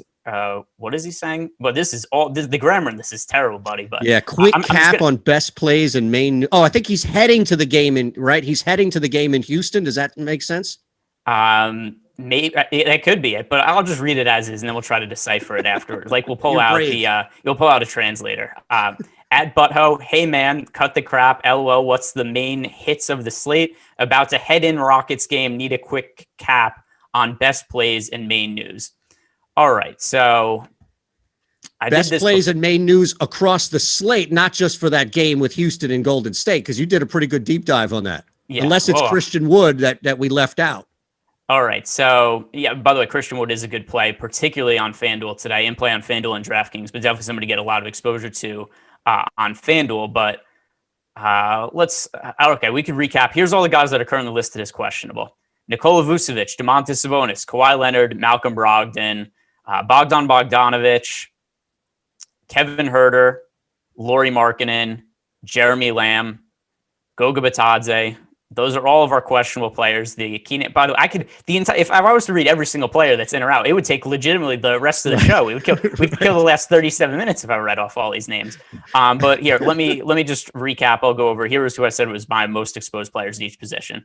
Luka Doncic, Jayshawn Tate, Kent Bazemore, Moe Wagner, and Willie Hernan-Gomez were my most exposed players at each position on DK. All right, a couple of names out here that we could talk about, especially with injuries. And I saw James Hood put up on the chat, loves LeVert if Brogdon is out. I mean, there could be a bunch of guys out, and that could basically mean Caris LeVert carrying the entire load, or at least the majority of it tonight. By the way, Spags is in the chat, and I saw that. Yeah, he says he died a little bit in time. And by the way, I didn't even explain the worst part of Money Time is he bought. And by the way, this was a drunk purchase by him. It's actually hilarious. But so he bought apparel specifically for Money Time. So he has a hat. I don't even know if he's actually been still turning the hat around, except he starts with a hat that has dollar signs on it and it's backwards, and then he turns it around forward when we get halfway through the show and it's Money Time. So the Money Time starts. Then we got the sound drop. We've got the cash register thing, and the people love it, though. The people enjoy it. I take to it a lot more than some of the other people on the shows do. I happen to like Money Time. Some of the hosts, like Josh Engelman, I think he would rather die than sit through a Money Time. Really? It sounds fun. I can't wait. I don't know if I'll ever work in that same capacity because nobody will ever come to me for analysis, but I would love to. Look, it sounds like it's fun. Absolutely. It's different than the norm, right? Spags, he should get credit for creativity. No, he does, and you know what? And I say I enjoy the bit. I like making fun of the bit. I like I'm in on Money Time. Not everybody else is though. I forgot what your question was, by the way. Well, I was talking initially about Caris LeVert and the opportunity that presents if basically Brogdon and Moore are out. Yeah, so it's hard to know just because we don't know what the Pacers injury situation is going to ultimately end up being. But right now, like we said, we have Sabonis is questionable. We have Malcolm Brogdon is questionable. Jeremy Lamb is questionable. Goga Bitadze is questionable. The key names there obviously are Domantas Sabonis and Malcolm Brogdon. But I'm going to run Curie right now, and I'll see that when those guys are off the court, what Caris LeVert's what his rates go to, because off the top of my head, it's hard to say like what exposure I actually want to get to Caris LeVert when I don't know if those guys are playing or not. It's definitely something that I'm going to have to adjust for once we get news. But let's live in a scenario, right, where there is no Malcolm Brogdon, there is no Domantas Sabonis. What can we expect from Caris LeVert in that situation? So when those guys are off the court this year, Caris LeVert is a 26.4% usage rate, and he scores a little over 40 fantasy points per 36 minutes. So with that in mind, it's certainly a slight boost from what we would normally expect from him, but Caris LeVert is 8,100 on FanDuel, and then on DraftKings, Caris LeVert is 8,300. Yep. So with that in mind, with that in mind, I'd probably be projecting him somewhere in the low 40s in terms of fantasy points. It's a positive matchup against the Oklahoma City Thunder, but I don't think that's somebody who I'd be getting to a ton. He'd be in my player pool, but I mean, we're talking about somebody probably in the neighborhood of 5 to 10% of my lineups. It's not like he's some great value. If he was $1,000 cheaper, it would be different. But once again, like I'd much rather be paying up for Steph Curry, Luka Doncic, et cetera, than paying that much of a price tag for Caris LeVert.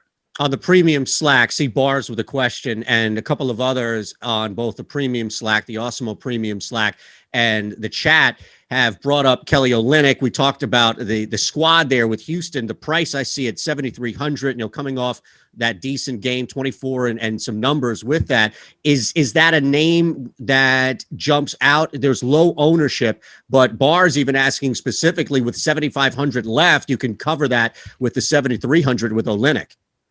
Yeah, so I mean, the 7,300 price tag for Kelly Olynyk, to me, it's maybe a little bit too low. Except we're at a point in the season now where we have 10 games on the slate. There is a whole bunch of guys that are questionable play. We already have a bunch of value, especially when it comes to big men.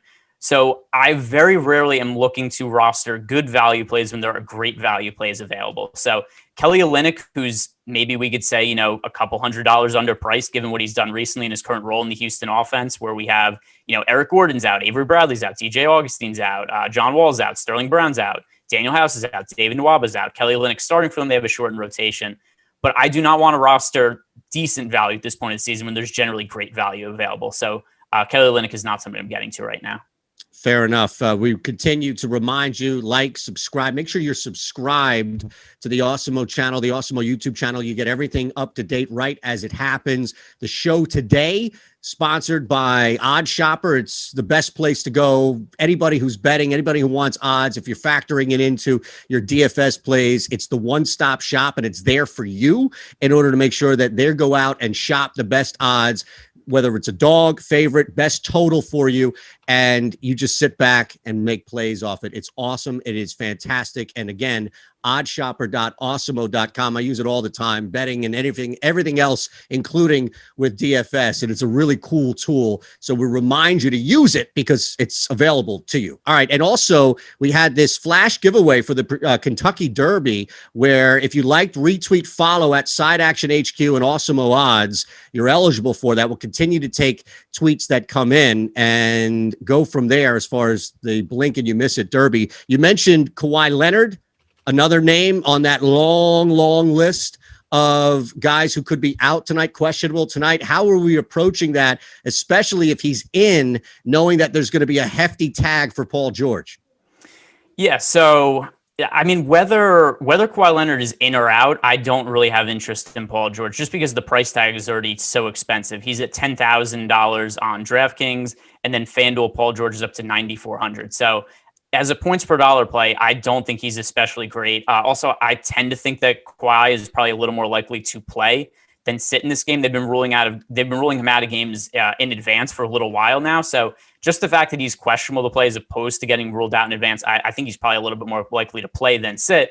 But if we look at Paul George's numbers for the year when Kawhi Leonard's off the court, 35.6% usage rate, scores 48 fantasy points per 36 minutes, which, once again, that's fine. If you got 48 fantasy points from Paul George, it's probably not going to kill your lineups on most slates, but it could on this one when Paul George is in the 9,000s on FanDuel and he's 10,000 on DraftKings, because you don't just need him to put up a decent game relative to his salary. You really need Paul George to outscore Steph Curry, Luka Doncic, Nikola Jokic, Russell Westbrook, and I don't think that's very likely because those guys are much better fantasy producers.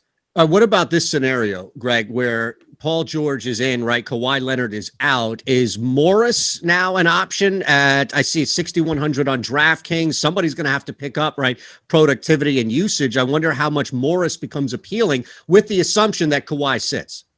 All right. So Marcus Morris was a very good play for a point in time when Kawhi Leonard was out, except Kawhi's been out for long enough now. These guys are all priced appropriately. It would be differently if Kawhi had been playing all week and he was just ruled out. Like the pricing algorithm would have already been set and would have been caught up. He's been out for enough time now that Paul George is priced about fairly. Marcus Morris is priced about fairly. So everything's already appropriately worked in, already assuming that Kawhi is out. And then if you get Kawhi in, then just everybody's wildly overpriced.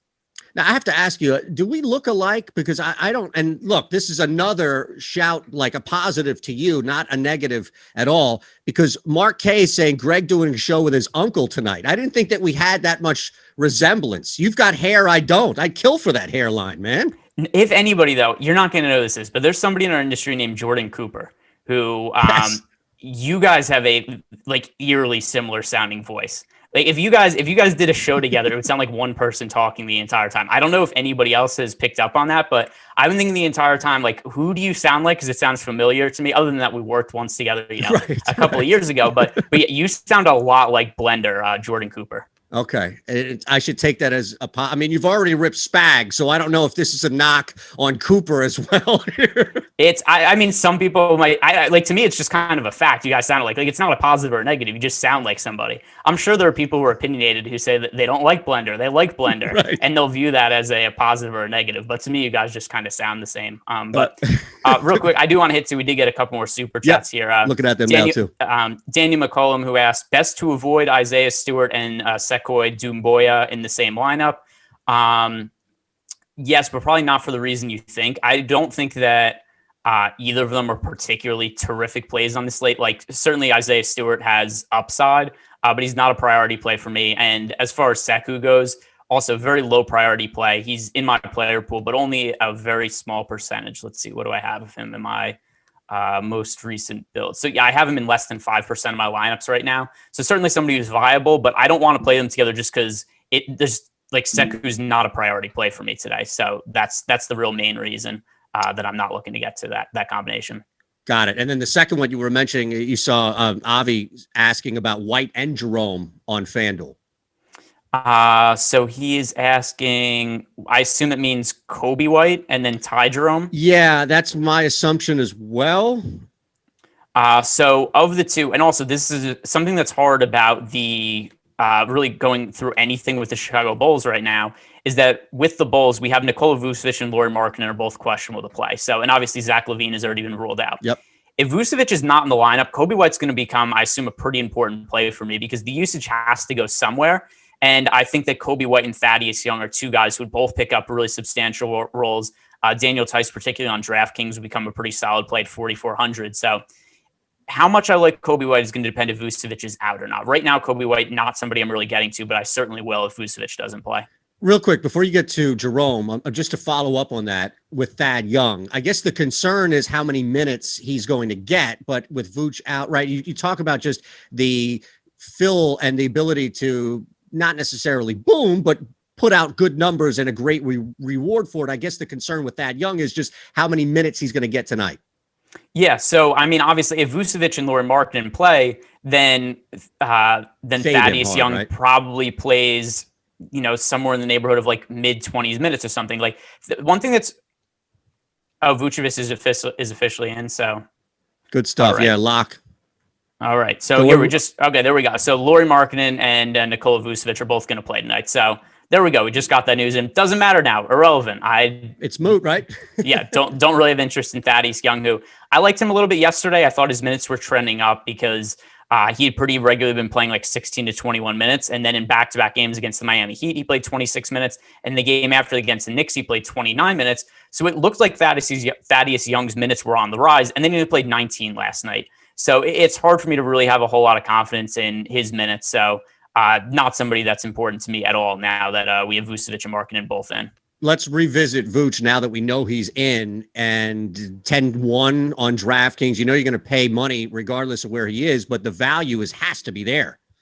No, that is you're fading him? Hard pass for me. Yeah, he's not in my player pool because once again, here are the guys who are priced around him. We have Vucevic at 10,100. I do not think he's likely at all to outscore guys like Karl-Anthony Towns, Steph Curry, Nikola Jokic, Luka Doncic, Russell Westbrook. I have him miles behind those guys in terms of projection. So like Luka Doncic, I project for more than 10 fantasy points more than Nikola Vucevic, and he's only $800 more expensive. So where there's so much positional flexibility on DraftKings, it's really hard for me to get to Vucevic, especially because I don't know exactly how healthy he is.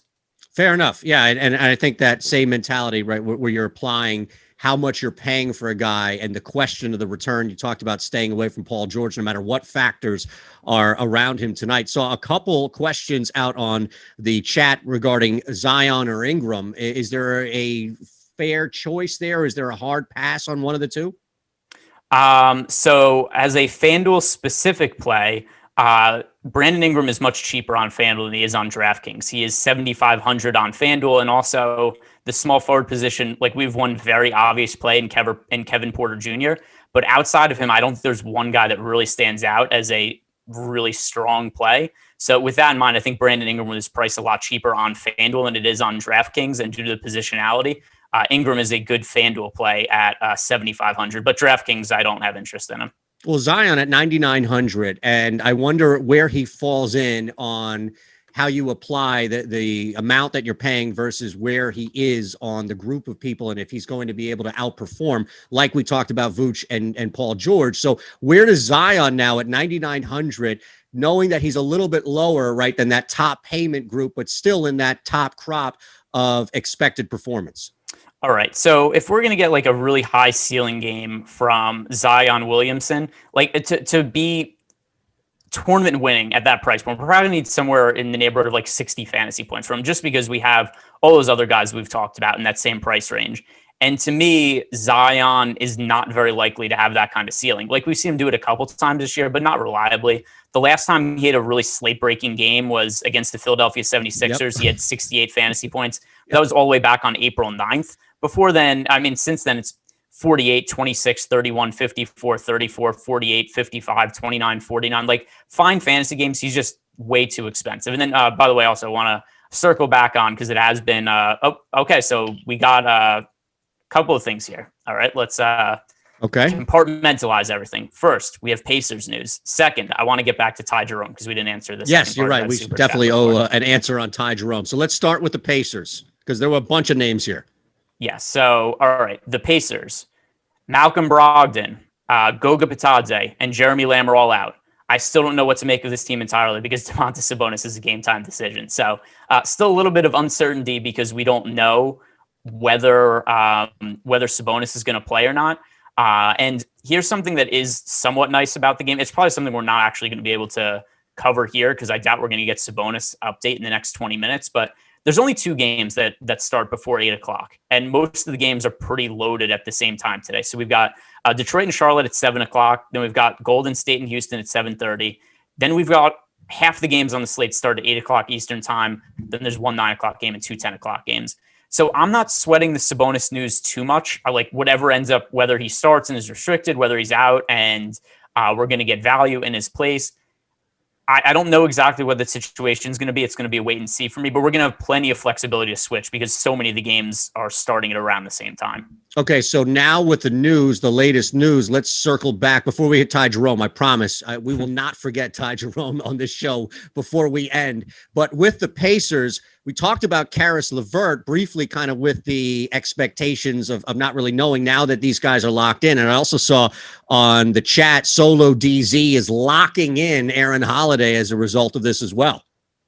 Yeah, I wouldn't do that. So the guy who the guy who I'm going to like is most likely going to be TJ McConnell. I don't. And by the way, former Sixers guy right there, TJ McConnell. Who? That's right. Is that your way of making up for bringing up how Zion just ran all over the Sixers earlier? No, I just like to tie everything together. But TJ McConnell, the minutes haven't always been there for him, but he is a good points per minute fantasy producer when he's on the court. So this year, in 25.5 minutes per game, he's scoring 25.86 DraftKings points. We're looking at a guy about a fantasy point per minute on FanDuel and DraftKings. I don't think he's going to start, but with Malcolm Brogdon out, I'm going to, let me look through the rotations right now. I think it's reasonable to expect somewhere in the neighborhood of like 28 minutes from TJ McConnell. And if that's the case, that's going to have him somebody who comes out, right around like 30-ish fantasy points for me, I assume. And with that in mind, at his price point in the low 5K range on FanDuel and DraftKings, he's the guy that benefits the most from this situation. All right, now let's reward the tease that we did 5 times over here. Ty Jerome coming off that 24 minutes. Oklahoma City, miserable. There's no real incentive for this team, but we know that there are going to be opportunities for guys like Ty Jerome, really super low cost at 3,700, but I don't know if it's worth it. I mean, looking at over the last couple of days, games for him, 31 back on 426. And before that, you'd have to go back to the beginning of that month to find another 30-plus game for Jerome. Yeah, so all this build up for me to just say I don't have interest in him. The other thing also is that the Oklahoma City Thunder are starting Charlie Brown Jr. tonight.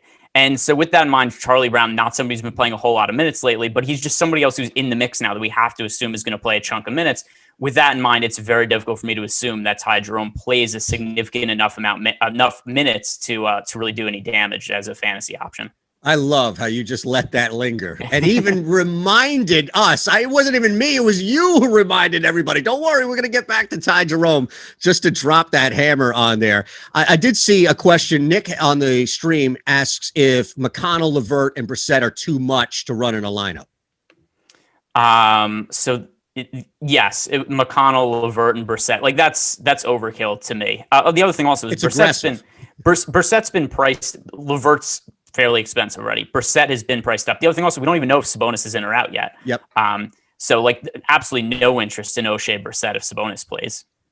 All right, nice. So I'm just looking to see if we get anything updated, not yet on Sabonis. You don't think we will, right, before we get out of here? No, he's going to be a game time decision, and that's a game that starts at 8 p.m. Eastern time. I would expect to get an update somewhere in like the 7:30-ish range. So I did see, and thanks to News God on the premium Slack, the Awesemo premium Slack, the NBA channel, Ricky Rubio is in the starting lineup. And that's a guy that I think it kind of weighted, right? Not necessarily weight as far as time, but weight as far as emphasis to play Rubio, depending on whether or not he would be in the lineup, starting lineup.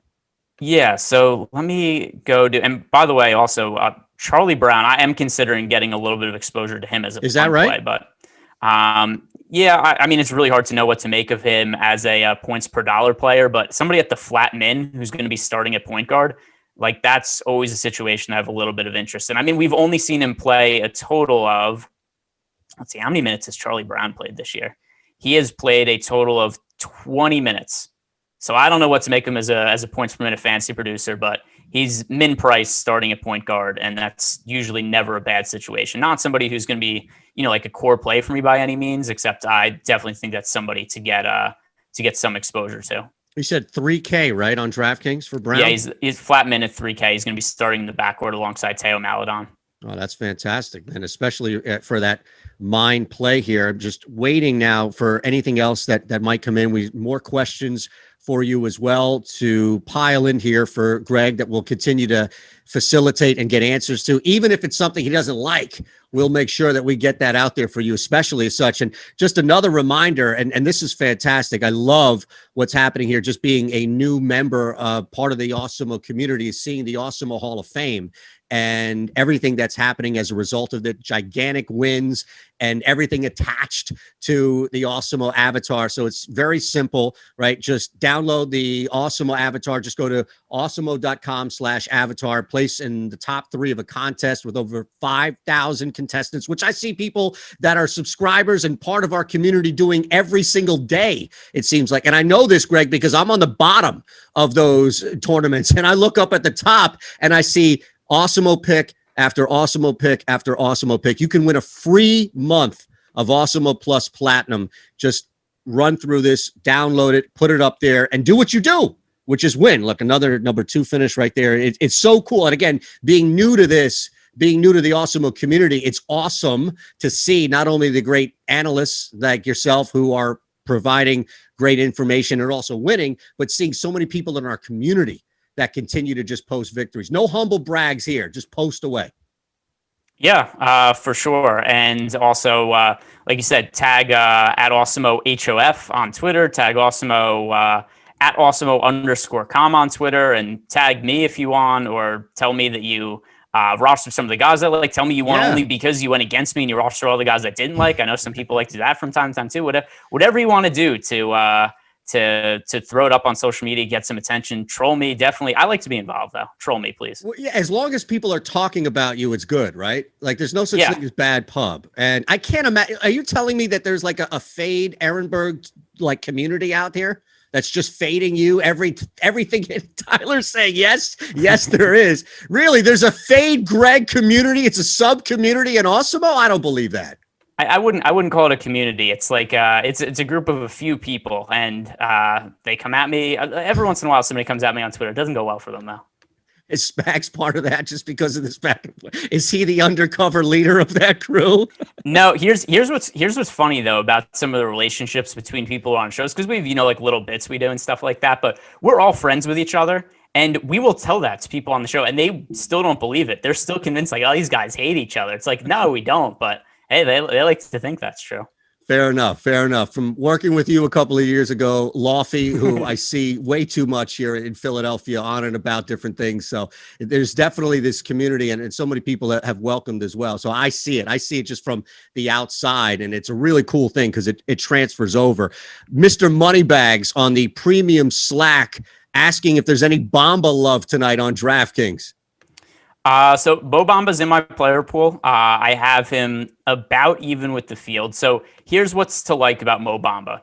A couple of things. The Magic have a very thin rotation, so he has to play at least some minutes, and he's an excellent points per minute fantasy producer. So Mo Bamba this year is playing, pulling up his rates, he is playing 14 minutes per game and averaging 17.52 DraftKings points in those minutes. And then if you look over the last 2 weeks where his minutes have been up a little bit, he's only playing 22.2 minutes per game, but still in those minutes, he's averaging 28.82 DraftKings points because he's such a good points per minute fantasy producer.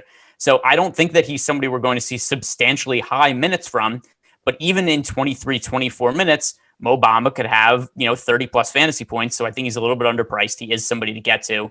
I'm a little concerned that Moe Wagner remains in the starting lineup because that's just another big man to give minutes to. But I mean, overall, the only bigs that the Magic really have to give minutes to right now are Mo Bamba, Wendell Carter Jr., and Moe Wagner. So Bamba's minutes are fairly safe, even if he isn't somebody who's going to go out and play, 30 plus minutes. But good enough points from a fantasy producer that I'm on him for the slate. Is it too aggressive or maybe even belligerent to run Wagner and Bamba at the same? I mean, we're looking at two guys who are top three as far as boom percentage. Wagner a little more owned, but Bamba very low ownership. And I wonder, especially because it's 8,300 combined for the two guys there. And you're really counting on a really bad Orlando team getting some good minutes and quality production from a scoring standpoint at the very least. I don't know if that's possible, but how aggressive, maybe too aggressive, would it be to throw both of them in at the same lineup?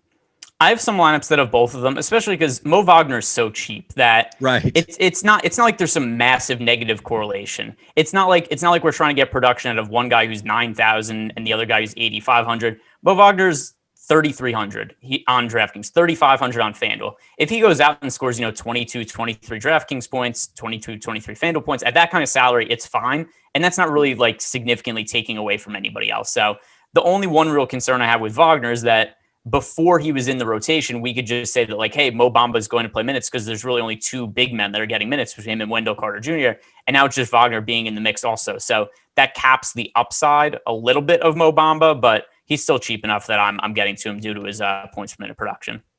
And I also saw a Gennett. Hopefully I'm not destroying your name there. Blastian.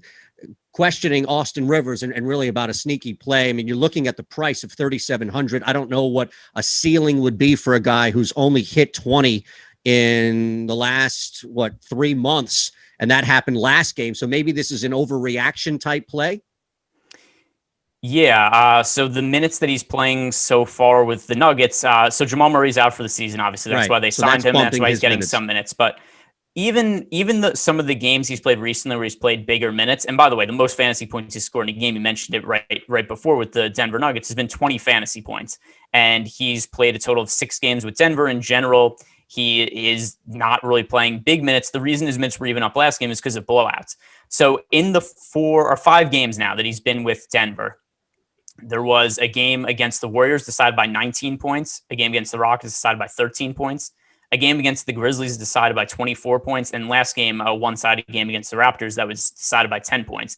So he's playing extended minutes in garbage time. That's not something we could reliably count on. He's not a good points per minute fantasy producer anyway. So to me, many, many stronger plays on the slate than Austin Rivers. All right, a couple of super chat questions we're going to get to. Reminder, like and subscribe, hit that notification bell, just smash it as much as you possibly can. Every time that you're here, tell everybody, like it, make sure that you're subscribed. That's the big thing, to be subscribed for shows like this, because we're done and the slates are going to lock, at least 2 of them right at the top of this hour. So you want to make sure you're subscribed to everything here on Awesemo.com, the Awesemo Plus package, $29.95, where you can get in weekly and everything from insight to tools that you have at your discretion to win some money. Diverse edits on the super chat. Ingram or Sexton tonight? Loves the show every day. So there's a shout to you, since you're doing it more than me. Yeah. Hey, we don't know. Maybe he's only started watching since you came on. I doubt it. I have Ingram projected way, way higher than Colin Sexton. So it's Ingram. All right. Not even a second thought on that one. Fair enough. Ruben Mitchell. Not even in the same neighborhood. I'm sorry, Greg. I didn't mean to jump in. I was just saying, not even the same neighborhood. I was just looking through. I have Ingram project for 9 more fantasy points. What happens with Sabonis if he does play? Are we talking about just no issues, no concerns? And I know that's on the super chat as well. Ruben Mitchell, if Sabonis plays, does he get his usual minutes? I think we were just kind of waiting and knowing we won't get official word. But let's assume he's in tonight. How does that play for Sabonis specifically? I don't know. I mean, there's so many variables there, right? We don't know if he's in or out. Even if he's in, we don't know if he's going to be restricted. My gut feeling is he's going to be on a light restriction. So, I mean, he was playing such big minutes before getting hurt. Overall for the season, he's playing 36 minutes per game. I don't think we would go and see him play, like 22 or something like that. But I think somewhere in the neighborhood of like 30 to 32 would probably be a reasonable expectation for Sabonis. So meaning that he himself would not be viable, but that would be enough minutes to where he just takes away from guys like Jakar Sampson, or Jakar Sampson's just fouling out as soon as he steps on the court anyway. And O'Shea Brissett, those guys would just have their production cut into. So if Sabonis plays, it's just going to be a thing where he kind of takes away from everybody on the Pacers without being viable himself. All right, we got a lot of time left here as far as to answer questions, maybe not as much time as you think to squeeze in content. So we want to make sure on the Awesemo Premium Slack and as well on the stream questions, including super chat questions like Soul Dope 1234, Levert or Van Vliet. We didn't really talk about Van Vliet. Kyle Lowry out tonight. So Van Vliet getting what we expect to be a lot more of the usage, but as far as the cost, 7,800 I see on DraftKings, and 50 fantasy points twice in the last 10 outings. I don't know if that's enough for you as far as a return, Greg. Yeah, so usually I'm on Fred VanVleet when Kyle Lowry is out.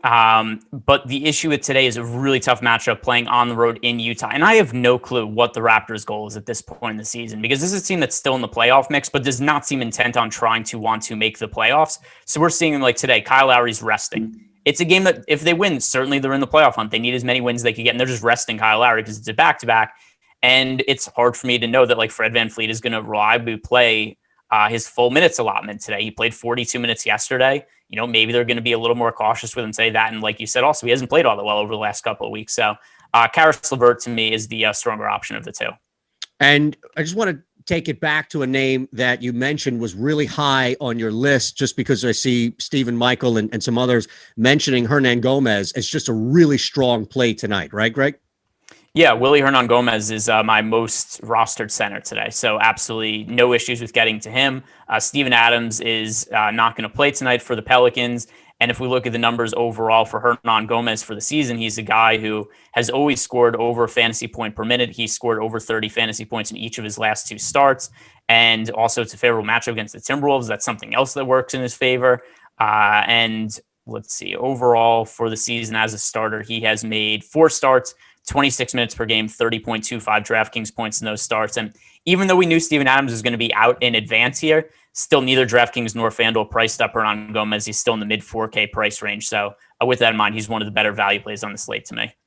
As far as just top players that you mentioned, guys who you have in as far as most in your player pool, right there at the top with that that Dallas-Washington game where 3 guys are going to be looked at, right, as far as maybe super high owned or just high owned. Westbrook, I imagine we don't even flinch, right, with Westbrook at this point, knowing the triple-double, and whatever the price is, you're going to pay it for Russ. Yeah, so the thing is, though, I still like Luka more than him on DraftKings. I have Luka projected for more fantasy points, and I like Steph Curry more than him on FanDuel, just because there's a big gap in the price in the price point. So Russ is in my player pool, except he's not as much of a priority for me on this particular slate as he has been on other ones. Just because I think he has to get looked at in comparison to Luka Doncic. Luka a little bit cheaper than him on DraftKings, and I have Luka projected for slightly more fantasy points right now. So Luka is my preferred pay-up option. Do you have a number for someone like Beal where he's going to be high priced? I'm looking at it here, 9,800 on DraftKings. And I wonder if there's a projected fantasy point number that you would look at for a guy like Beal and maybe others like in similar situations to say, all right, now it becomes worth it, as opposed to, if I'm going to get 35 projected points from Bradley Beal tonight, $9,800 doesn't make sense. So it would be at this price point, it would have to be Russell Westbrook is out.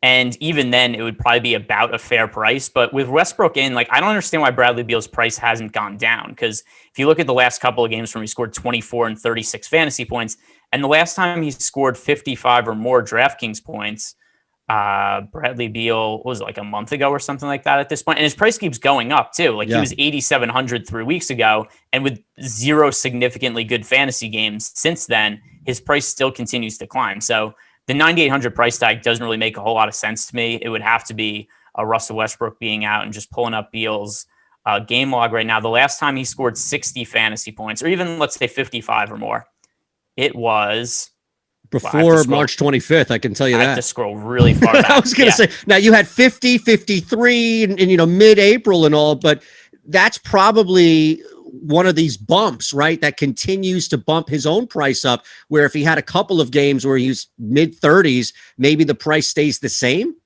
It was February 28th. Oh, he scored 62 fantasy points, and Russell Westbrook got in foul trouble that game. Exactly. So, I mean, that's how far back you have to go to find an actual upside for Bradley Beal at this price point.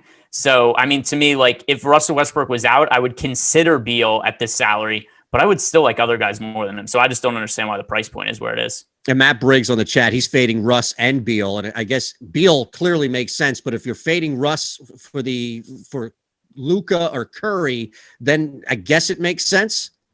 Yeah, I mean, I have more exposure to For Luka both on of them, DraftKings. right? So yeah, I mean, to me, it depends also. If you're playing one lineup, that's fine. I don't have an issue with that. You don't have to play Russ in one lineup. If you're playing like 20 plus lineups or something like that and have zero exposure to Russ, that's risky business in my opinion. Fair enough. I saw Moses Brown, a couple of other names thrown out there. Desmond Bain on the premium Awesemo Slack channel. Any thoughts as we wind down on some lesser owned names? Let's see. Who are the names that he threw out? Moses Brown. I was just looking to see how we have him ranked on anything for the boom bust, if it was worth sliding Moses Brown in on a lineup, but based on the payout, or potential, it doesn't look like it would be worth it. I have a couple lineups with Moses Brown, nothing significant. Like, I've been chasing Moses Brown for so long now because he absolutely crushed when he first started. He signed that like 3-year deal. Looked like, oh my God, look at the value. This is Lou Dort 2.0. The Thunder signed another guy for like $1 million per year for the next 3-4 years, and he looks like a viable player. And then he has just done absolutely nothing for a little while now. But I keep getting him into a very small percentage of my lineups just because I still see the potential for upside. Then he played 32 minutes last game, so that gives me a little bit of hope. Like, hey, maybe the minutes are trending back up. But yeah, if you're going for somebody without much ownership, I don't think Moses Brown is a bad play. Although, once again, not somebody I have a ton of exposure to. He's just in a couple lineups. We have last one here, and we have Porzingis out tonight, right, for the Washington. We talked extensively about the value with Luka and what to do there, especially if you're fading a guy like Westbrook tonight. What about options now outside of Luka on Dallas, knowing that Porzingis is out, and even it looks like Max is questionable behind him? So Maxi Kleber was upgraded to probable now, but okay. There's nobody on Dallas I like other than Luka Doncic. Luka's a good play, but he takes up so much usage and does everything for them that it's really hard to find who to play behind him. And even in the front court, there's so many guys that rotate in and out. Dorian Finney-Smith is going to play minutes. Maxi Kleber, Dwight Powell, Willie Cauley-Stein, Boban could even be in the rotation. So it's so hard to nail down which guy it's going to be. There's better front court options today, in my opinion. Did we miss anything? Did we miss a name that you couldn't wait to get to in the 60-minute? Ty Jerome we hit. I know that. Well, there's going to be news that we were not expecting. It's going to come out like 10 minutes from now. But what are we going to do? We're going to sit on the air all night? There's nothing we can do. There's always unexpected news that's going to change everything. No, look, an hour is all you signed up for with me. So you're going to be invoicing Awesemo for overtime, and I don't want to get anybody in trouble at all. This has been a blast, man. It flies, and we hopefully get you ready for not only the 2 games locking, but the rest of the night as well. Make sure you're following Greg at Ehrenberg DFS on Twitter. I'm at Shander Show. Good luck, everybody. Thank you for rocking out with us. Again, make sure you are subscribed. You are hitting, smashing, pounding the like button, the notification bell. You don't want to miss anything, especially shows like this, where we really only have an hour to lead you up to tip off. You want to make sure you're subscribed to everything, the Awesemo Plus package as well. For Greg, for Tyler, I'm Eytan. Have a great night and good luck.